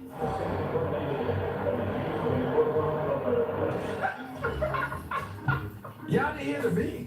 I heard the beat, but then the beat went away.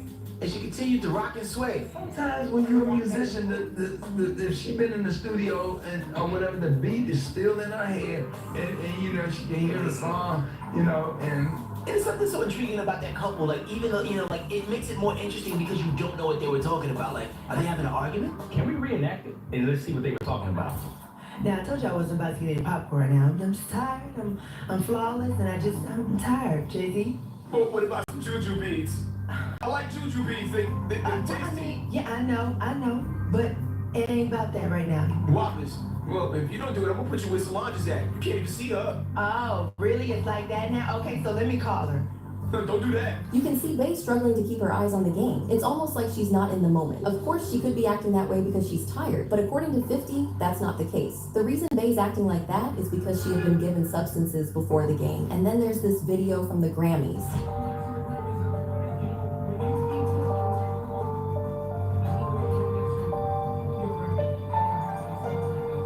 Notice how Jay was hell-bent on giving Bey that drink. More importantly, did you notice the frown on his face when she said no? That's not normal. That's straight up creepy. Why did Jay want Bey to take that drink so badly? Safe to say, 50's not wrong there. Jay and Bey give more of a master and slave vibe instead of husband and wife. Most people don't know this, but Beyonce was being sold to artists in the industry long before she made her name on the stage. Don't believe it? Well, why don't you check out this interview clip from Bun B, the other half of UGK. According to him, UGK and Destiny's Child were recording in the same building, and Pimp thought about popping up to say hi to the girl group. Bey was starstruck. It was a family, but her father, Matthew Knowles, had something else in mind. He wanted Pimp to get with Bey. Why? Because it would have pushed her career and his. So there's a lot of our guys in there. There's a ton of rap-a-lot guys in the building.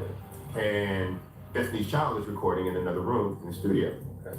And so Pimp goes in, they're like, Destiny's Child, he's like, oh, I want to meet them, they tight. You know, he goes in and he introduces himself, and I guess Beyonce was kind of taken aback that she was beating Pimp C. Again, this was before Destiny's Child was a worldwide phenomenon.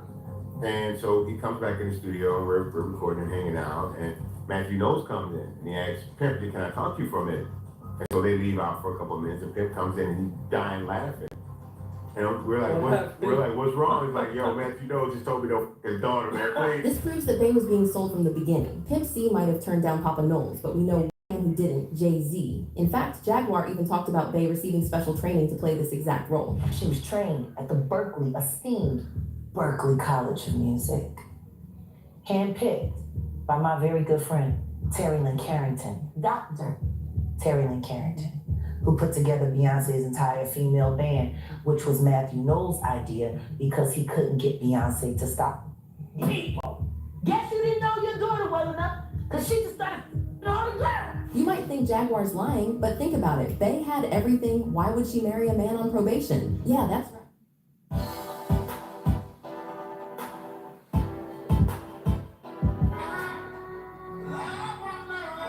Why would she marry a man on probation? Yeah, that's right. According to one fan, some people may not be aware, but when Jay-Z was in his 30s, he stabbed a man named Lance Rivera with a knife, and he pleaded not guilty to third-degree assault in late January 2000. He was then sentenced to probation for 3 years. Beyonce, by her own admission, started dating Jay-Z when she was 20. This would mean that she started dating him in 2001 or 2002, and during this time, he was on probation for stabbing. She later married him and had 3 kids by him. Would you date someone who was on probation for trying to kill someone with a knife? Of course not. Bey smarter than that? The only explanation that makes sense if Jay and her dad struck a deal. The only problem is that women in Bey's shoes tend to act out after a while. And if this business arrangement was going to work, Jay needed more than a signature on paper. He needed Bey under his control, and so he fed her substances. It sounds like a conspiracy theory, but to be fair, Diddy was doing the same thing to Cassie. So the idea is not that.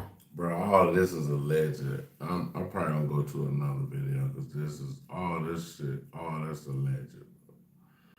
I ain't trying to, add some other stuff. Yeah.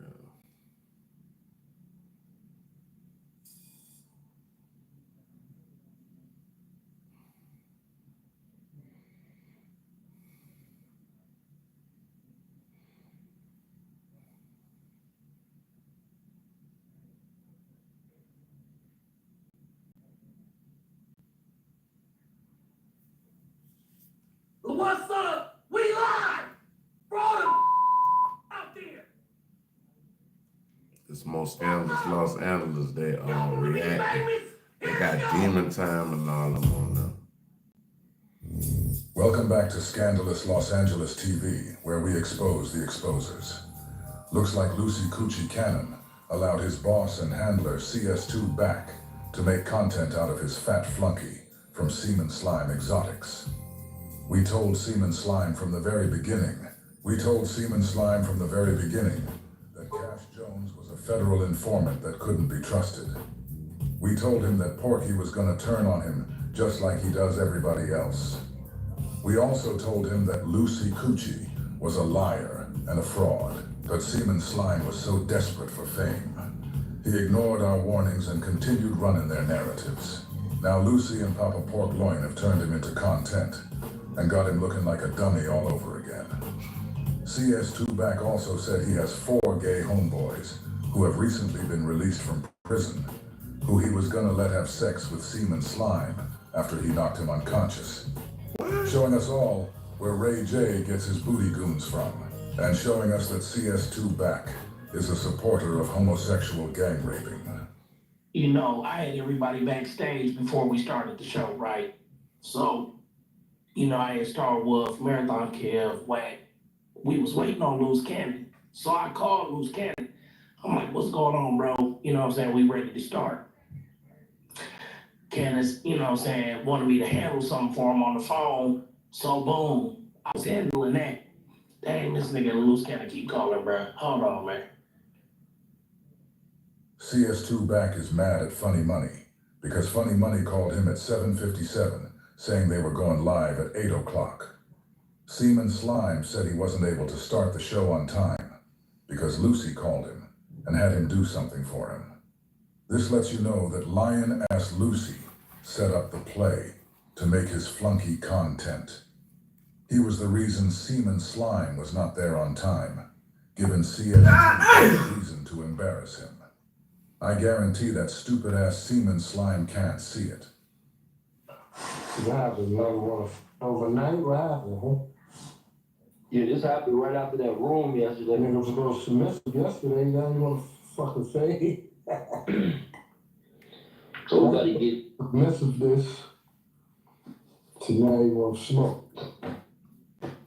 Yeah, you didn't hear the audio? Nah, play that shit for me. Let me play the audio. My bad, y'all. Tanner want me to send him a link. I thought I already did. Let me play this audio real quick too, bro, while you do that. I hope this ain't a play either for these guys. I hope they ain't trying to run on the play. It's just gonna remember. Hey, what's up? We live. For all the bitch-ass niggas out there. What's up? Y'all want to be famous? Yo. Hey, baby, I need to pipe with motherfucker. Here we go. How you doing? Yeah. I'm gonna get over here so loud. This man ain't doing nothing but screaming. This man ain't doing nothing but screaming. Like, it's a bunch of screaming. Like, you can't even hear what the hell going on. Some bullshit going on.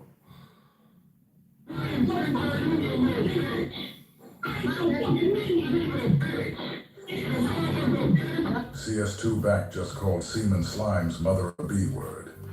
Seaman Slime told everybody that he wasn't going to have any mercy on me at all because I played with his family. I never ever disrespected Mrs. Galloway the way that Porky just did. I wonder if Funny Money takes any offense to that. Yo, no,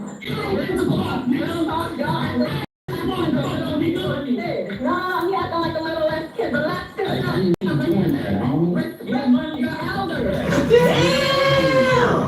You are an interviewer, you have to respect your guests. So he kicked her too. Look, he's a bitch. He's a weirdo. You sound real crazy. You sound real crazy. Don't embarrass yourself. You're embarrassing. Lady Liar just called Seaman Slime embarrassing.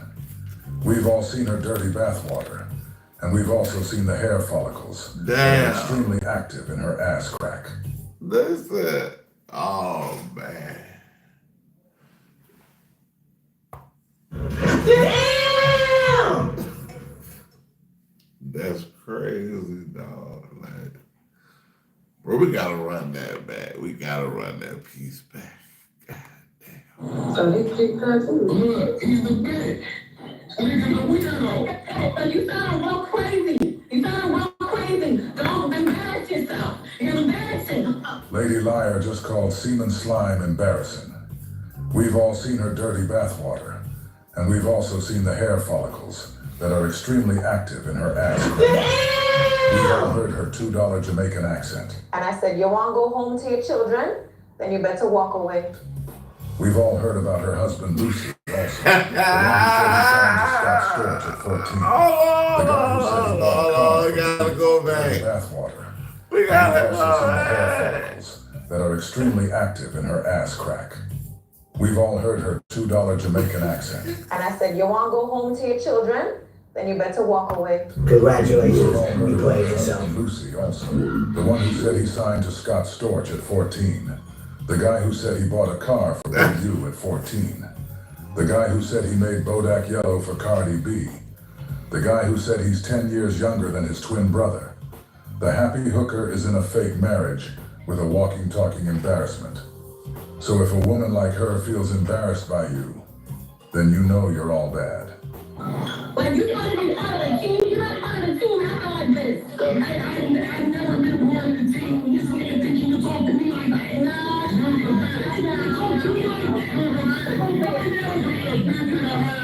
Right now. You know your feelings. You know your feelings.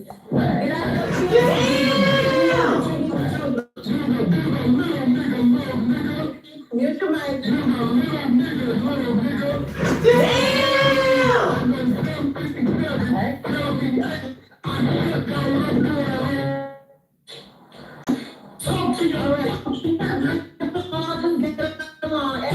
Yeah, damn, that's just damn. Ooh, Hush. Be quiet, money. Whack. On behalf of our side, we apologize for having it late. I know Cannon was on a phone call with his family. I understand money. First and foremost, we were told that somebody. Yeah, so there you go right there. That's the audio. What's that damn? This is that damn. Hey, Money, why you got so emotional so quick? What happened? Nah, the fact is why he kept kicking me out the room. See, that's where it ain't gangsta at. You can't talk your shit, don't let me talk my shit. That ain't how that go. You Alright, kick me out the motherfucking room. Alright, so that's what I'm gonna say. I was trying to calm down. Every time I brung you up. Well, while you was trying to calm down, we was up. Ain't no calming down. If you swing and let me swing, nigga. You know what I'm saying? I know how to pack some shit, but you wanted to kick me out the room. You know what I'm saying? But guess what? We had old trusty clubhouse going on at the same time, baby. That's what the media team kick in. So it was already going straight to the room side. So shit, you ain't get away. You ain't get away because what you was trying to do is make it one-sided. But see, we got the whole thing. Because even though you kicked me out that room where they couldn't hear me, my people could hear you and me. And it was recorded in progress. You don't kick no nigga out the room. Yes, they couldn't hear me. Boy, you crazy. Yes, we could. Niggas, you out your mind. You don't know how we operate. Hey, Chuck, it's at the 12-minute mark. What I seen, I couldn't hear me. Well, let me say it like that. No, but I'm saying, why would you kick me out the road? Your ass was going up and shit. Okay, you going up. We both going up, so I kick it out the road. Let us go up. And nigga, the best up is up. Nigga, like, what's the problem? I'll let you up. Nah, nigga, you kicked me out 3-4 times. Every time I got to get off, nigga, you'll send me to the hallway, whatever the fuck that shit was. You needed a timeout. Nah, but it's cool. Niggas ain't gonna respect that. Niggas not gonna respect that. Hey, you can't go up. Let me clarify. You was the one out of line, though. I was out of line. Let's check this out, bro. Let's clarify. Seaman Slime is sounding like he got shot in his throat because he was screaming like a girl yesterday. Let's also clarify that CS2 back called Mrs. Galloway and Mrs. Galloway's mother a B word, and Seaman Slime seems to be all right with it. Let's also clarify that Seaman Slime is in here sounding like he just got neutered. Is right. You hit my phone at 7:57 and asked me to come on that shit at 8 o'clock, did you not?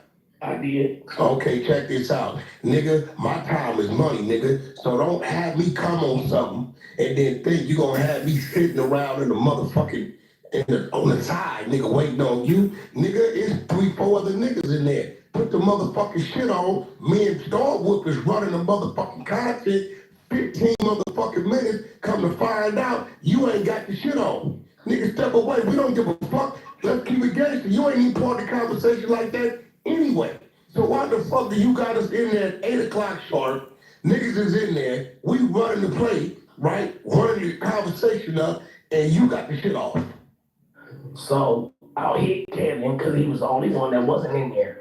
Kevin said, "Hold up." We don't give a fuck about none of them niggas. You want to know the answer? You asked me a question, so I'm giving you the answer. I hit his phone. He said, "Hold up, I'm doing something real quick. Mute up, boom." So we did that. I'm trying to make sure he's in there.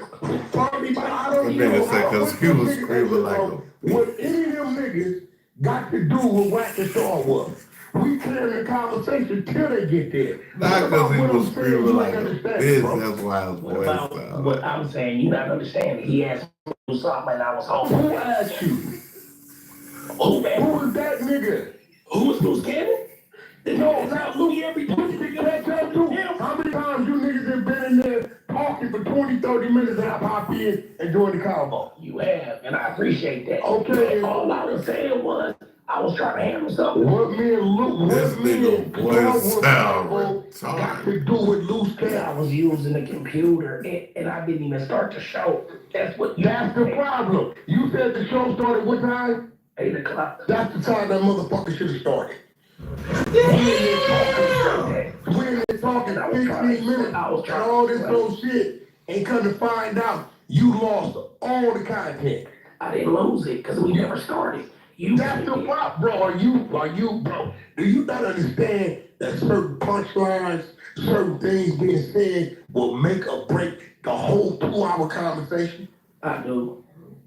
Come on, bro. Cut the camera on, bro. Don't Get understand everything. how my shit work when I No, I understand how it works. 8 mean 8. Nigga, whatever there, whatever ain't, get catch up. But whatever there, do you notice how 8, I kicked it off? You did. And but all I was saying was that when I start my show, I do a countdown, I do the music, I do a Man, listen, we don't give a fuck about none of that shit. What that got to do with the detailed shit that we say? That countdown shit is something you do every time you open that shit up. That ain't nothing new. But what we saying, what I'm trying to say is that I had to let everybody backstage know that we was even starting. I was just getting everybody. Hey, bro, hey, listen, nigga, you told me 8 o'clock. Yeah, that's right. You didn't tell me 8:15. 8 o'clock, I come in, me and Star Wolf, we run it up. Come to find out, they like, yo, Wack, he ain't got shit up. What? I'll take that, but like I said, man, I was on my nigga down. He asked me to do something, that's what I did. Yeah, what? I was on Loose Cannon down. Who's gonna catch up, my nigga? Like I said, I was using the computer. He asked me to do something. I couldn't start the show if I was using the computer to do something else. So how we know that? That's what I'm You said 8 saying. o'clock. I did. That's why I fucked up. I'll take that. Seaman Slime's new nickname should be, I'll take that, because that's his most common response to the brutalization he's facing from Porky. Well, brother, things. But where my issue came in is how niggas came in the room talking. Okay, I ain't start the show. I'll take that. But I'm still a man. You talking to a man and bitch ass nigga, little ass nigga. I can stand on it. Your school could never be considered disrespect, bro. You asked me to come, I ain't got to never come. I don't give a fuck. You know who the fuck I am, bro. I don't give a fuck. I ain't got to never, ever fuck with that. If you telling me it's your way, then nigga, fuck your way. Nigga, cause if a nigga tell me 8, he better mean 8, cause I might have had something I could be doing, nigga. You ain't gonna tell me 8, nigga. Tell your bitch that shit. Don't tell me that shit. So I'ma take that. You guys, I've never heard such sucker shit in all my life.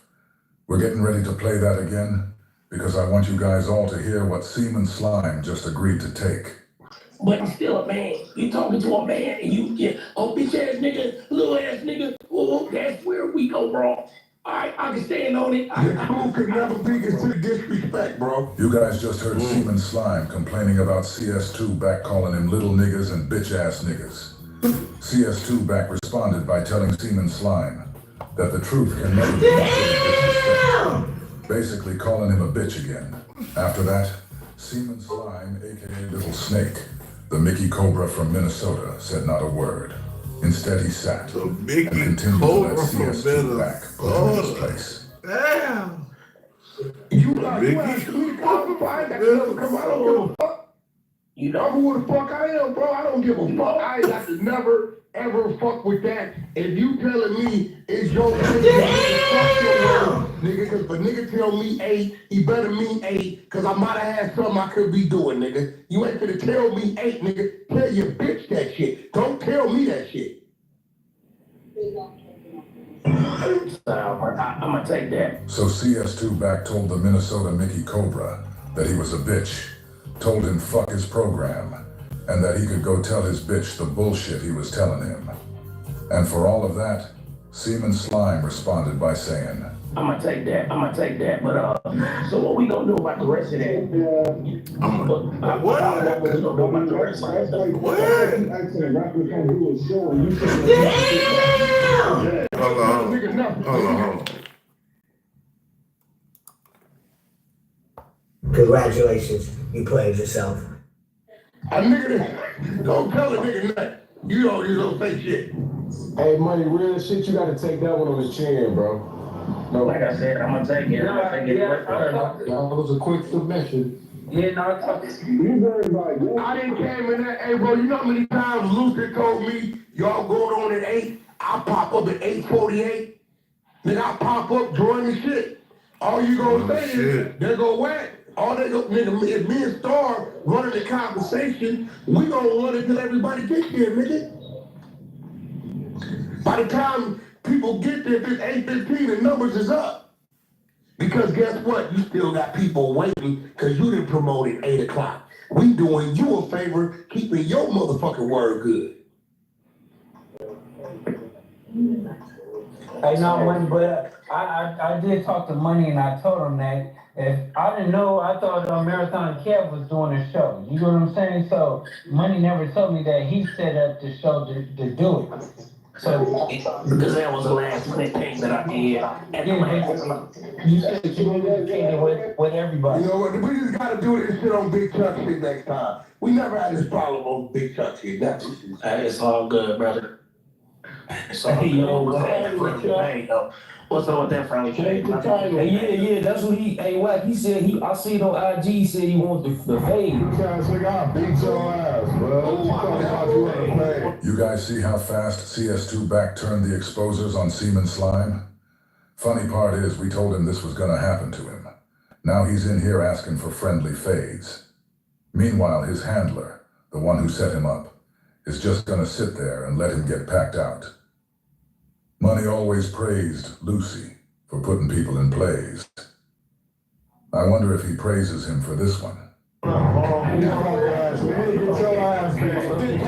ass nigga, come out here and come get it, nigga. It'll be very friendly, nigga. Very friendly, nigga.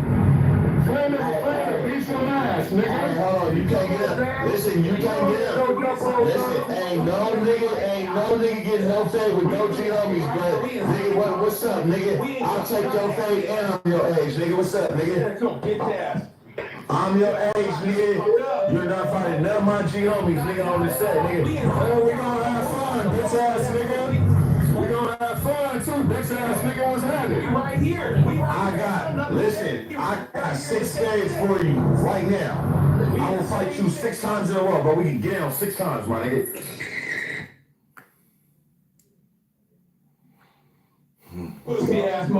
Nigga, we can tie our legs together, nigga, and we can just slug it out and see who go down first, my nigga. If you really think you with the nigga that throw those, my nigga, if you really think you really can chuck them, my nigga, let's just get down, nigga. Stupid ass rap, you boys fucked up. That nigga ready. Little bitch. Beat that young Jeezy, yeah, right the fuck up out of you, nigga. Get all beat up, all your fault, beat you up. What happened, Chuck? We see what.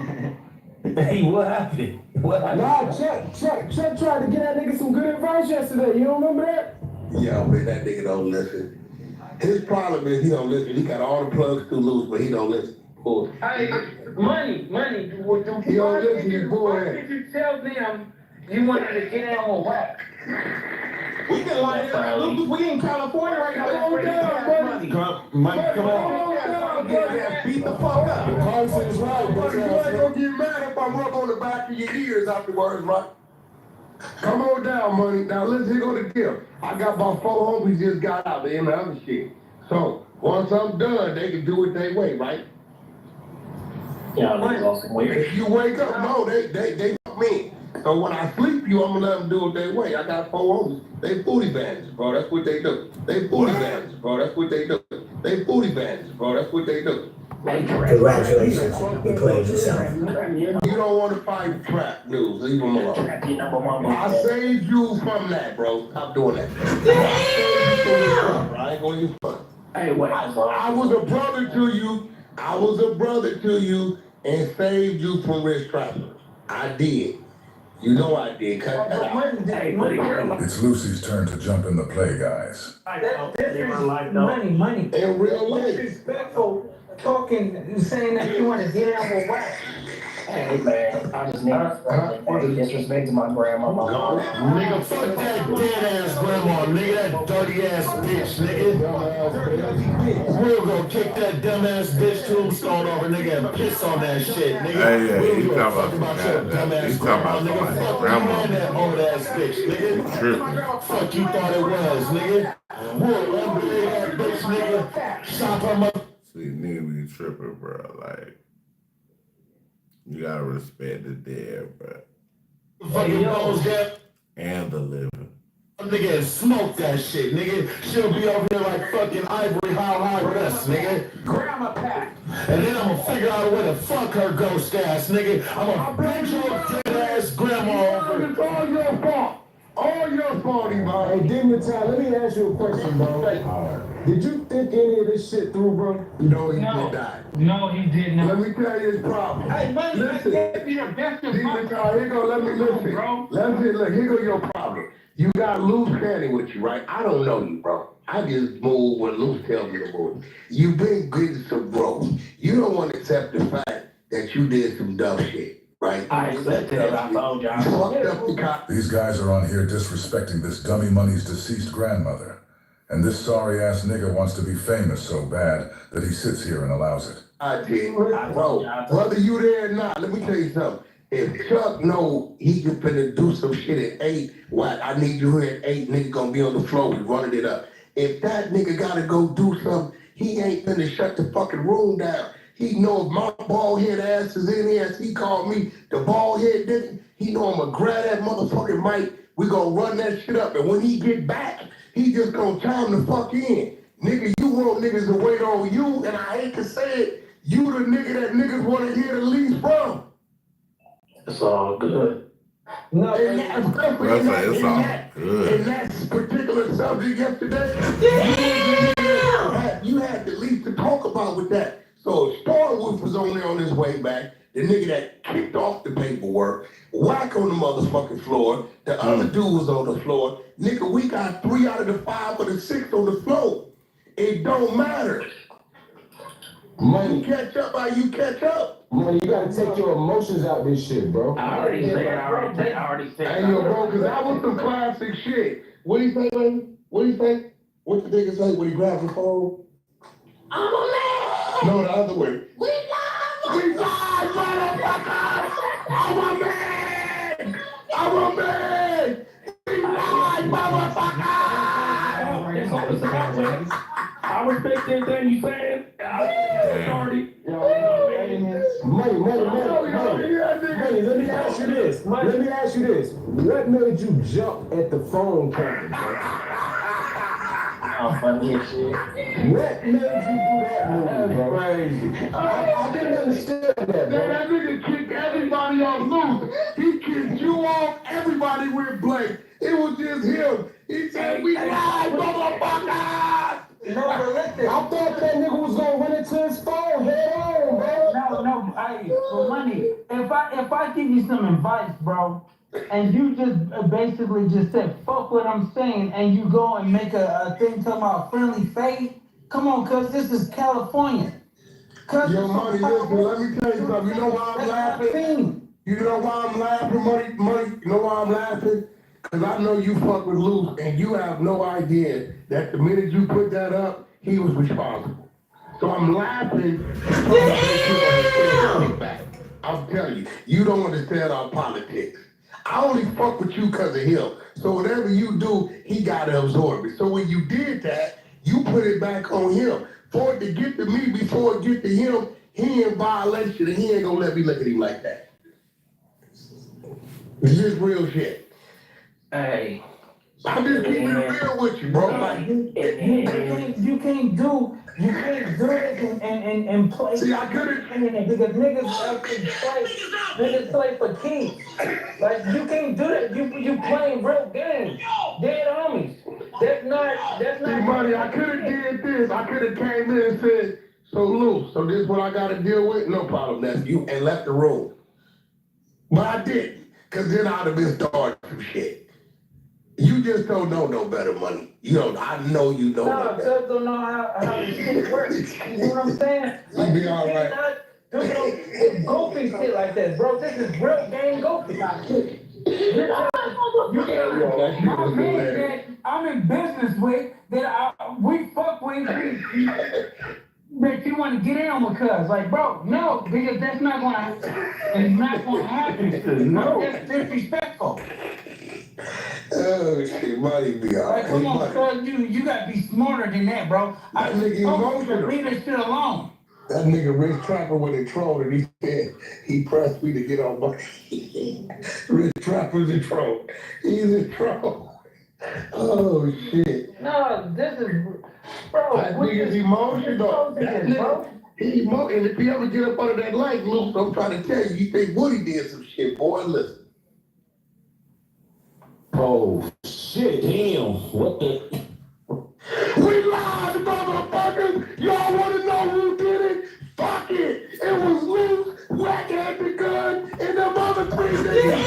Yeah, motherfucker! I'm a man! I know money. What was the point? Give me time. Is you really too playing on my nigga? No. Hey, money. What common sense is it? You setting up a room talking about you want a friendly favor with Wack. They bring Wack in here. No, he didn't set this up, Loose. I seen it on his Instagram. He made a post. Big Chuck got him in here. See, once Big Chuck knew he could get him in here, see this Big Chuck seen it, set it up, got him in here, sent me the link. He running his play. That's what he's supposed to be doing. He's running his play. Right? But money big, and he don't understand he content. He's emotional. Instead of letting his channel work for itself. Yesterday, money, you know what's so crazy? You don't even have to work yesterday. All you had to do is turn the shit on. That's your channel, right? Ain't nobody else's name on your channel but you, right? It's all me. All your banking information, right? All my shit. That was easy work yesterday, right? That easy work. Yeah, but you wouldn't let it be. Nah. What I did was I did what the motherfucker asked me to do. That's disrespectful because you disrespectful me, cuz. He's still look. I told you to go tell, go. You hear him? Oh God. You don't even get that. I told you to leave it alone, cuz. Nick Wilson, I told you to leave it alone. And you put on your Instagram that you want to fade with cuz. Bro, I think that disrespectful, nigga. Disrespectful. You said it. What's wrong with you? Money, where you coming down, money? You coming to see us, buddy? The good old Southern California. You be alright. Buddy, you too predictable, my nigga. Too predictable, bro. Hey, Chuck, we ain't talking about this happening last night. He playing with this crazy loose cannon, nigga. Hey, yo, that's crazy. Yeah. He don't know this nigga's a goddamn, his name is really his name. Playing with this nigga. Hey, listen, to all the people from other regions, right? I know niggas always say, you old niggas and all this, California, Chicago too. It's a lot of old structure. That old structure, it come with rules. Right? You're never gonna get it your way dealing with an older nigga. Not gonna happen. I remember when I was a younger nigga and I wouldn't let it happen. Just the fact. Not that the homie couldn't handle it. Nigga, we just wasn't gonna allow you to get that. It just wasn't gonna happen. So you have to understand these old ass politics we got. It's not gonna happen. I got homies older than me and they 50s, 60s, 70s.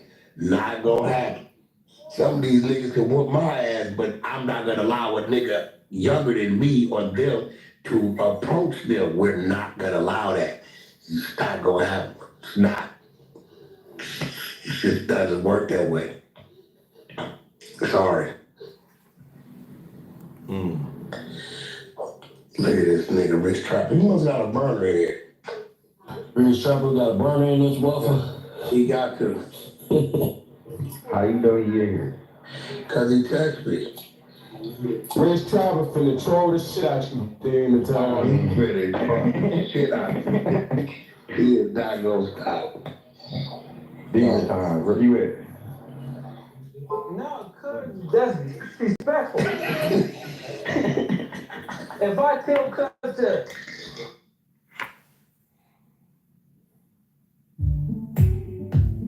Hey man, hey, check this out. Y'all kicking on me in the Karma Cafe. I want y'all to like, subscribe, share.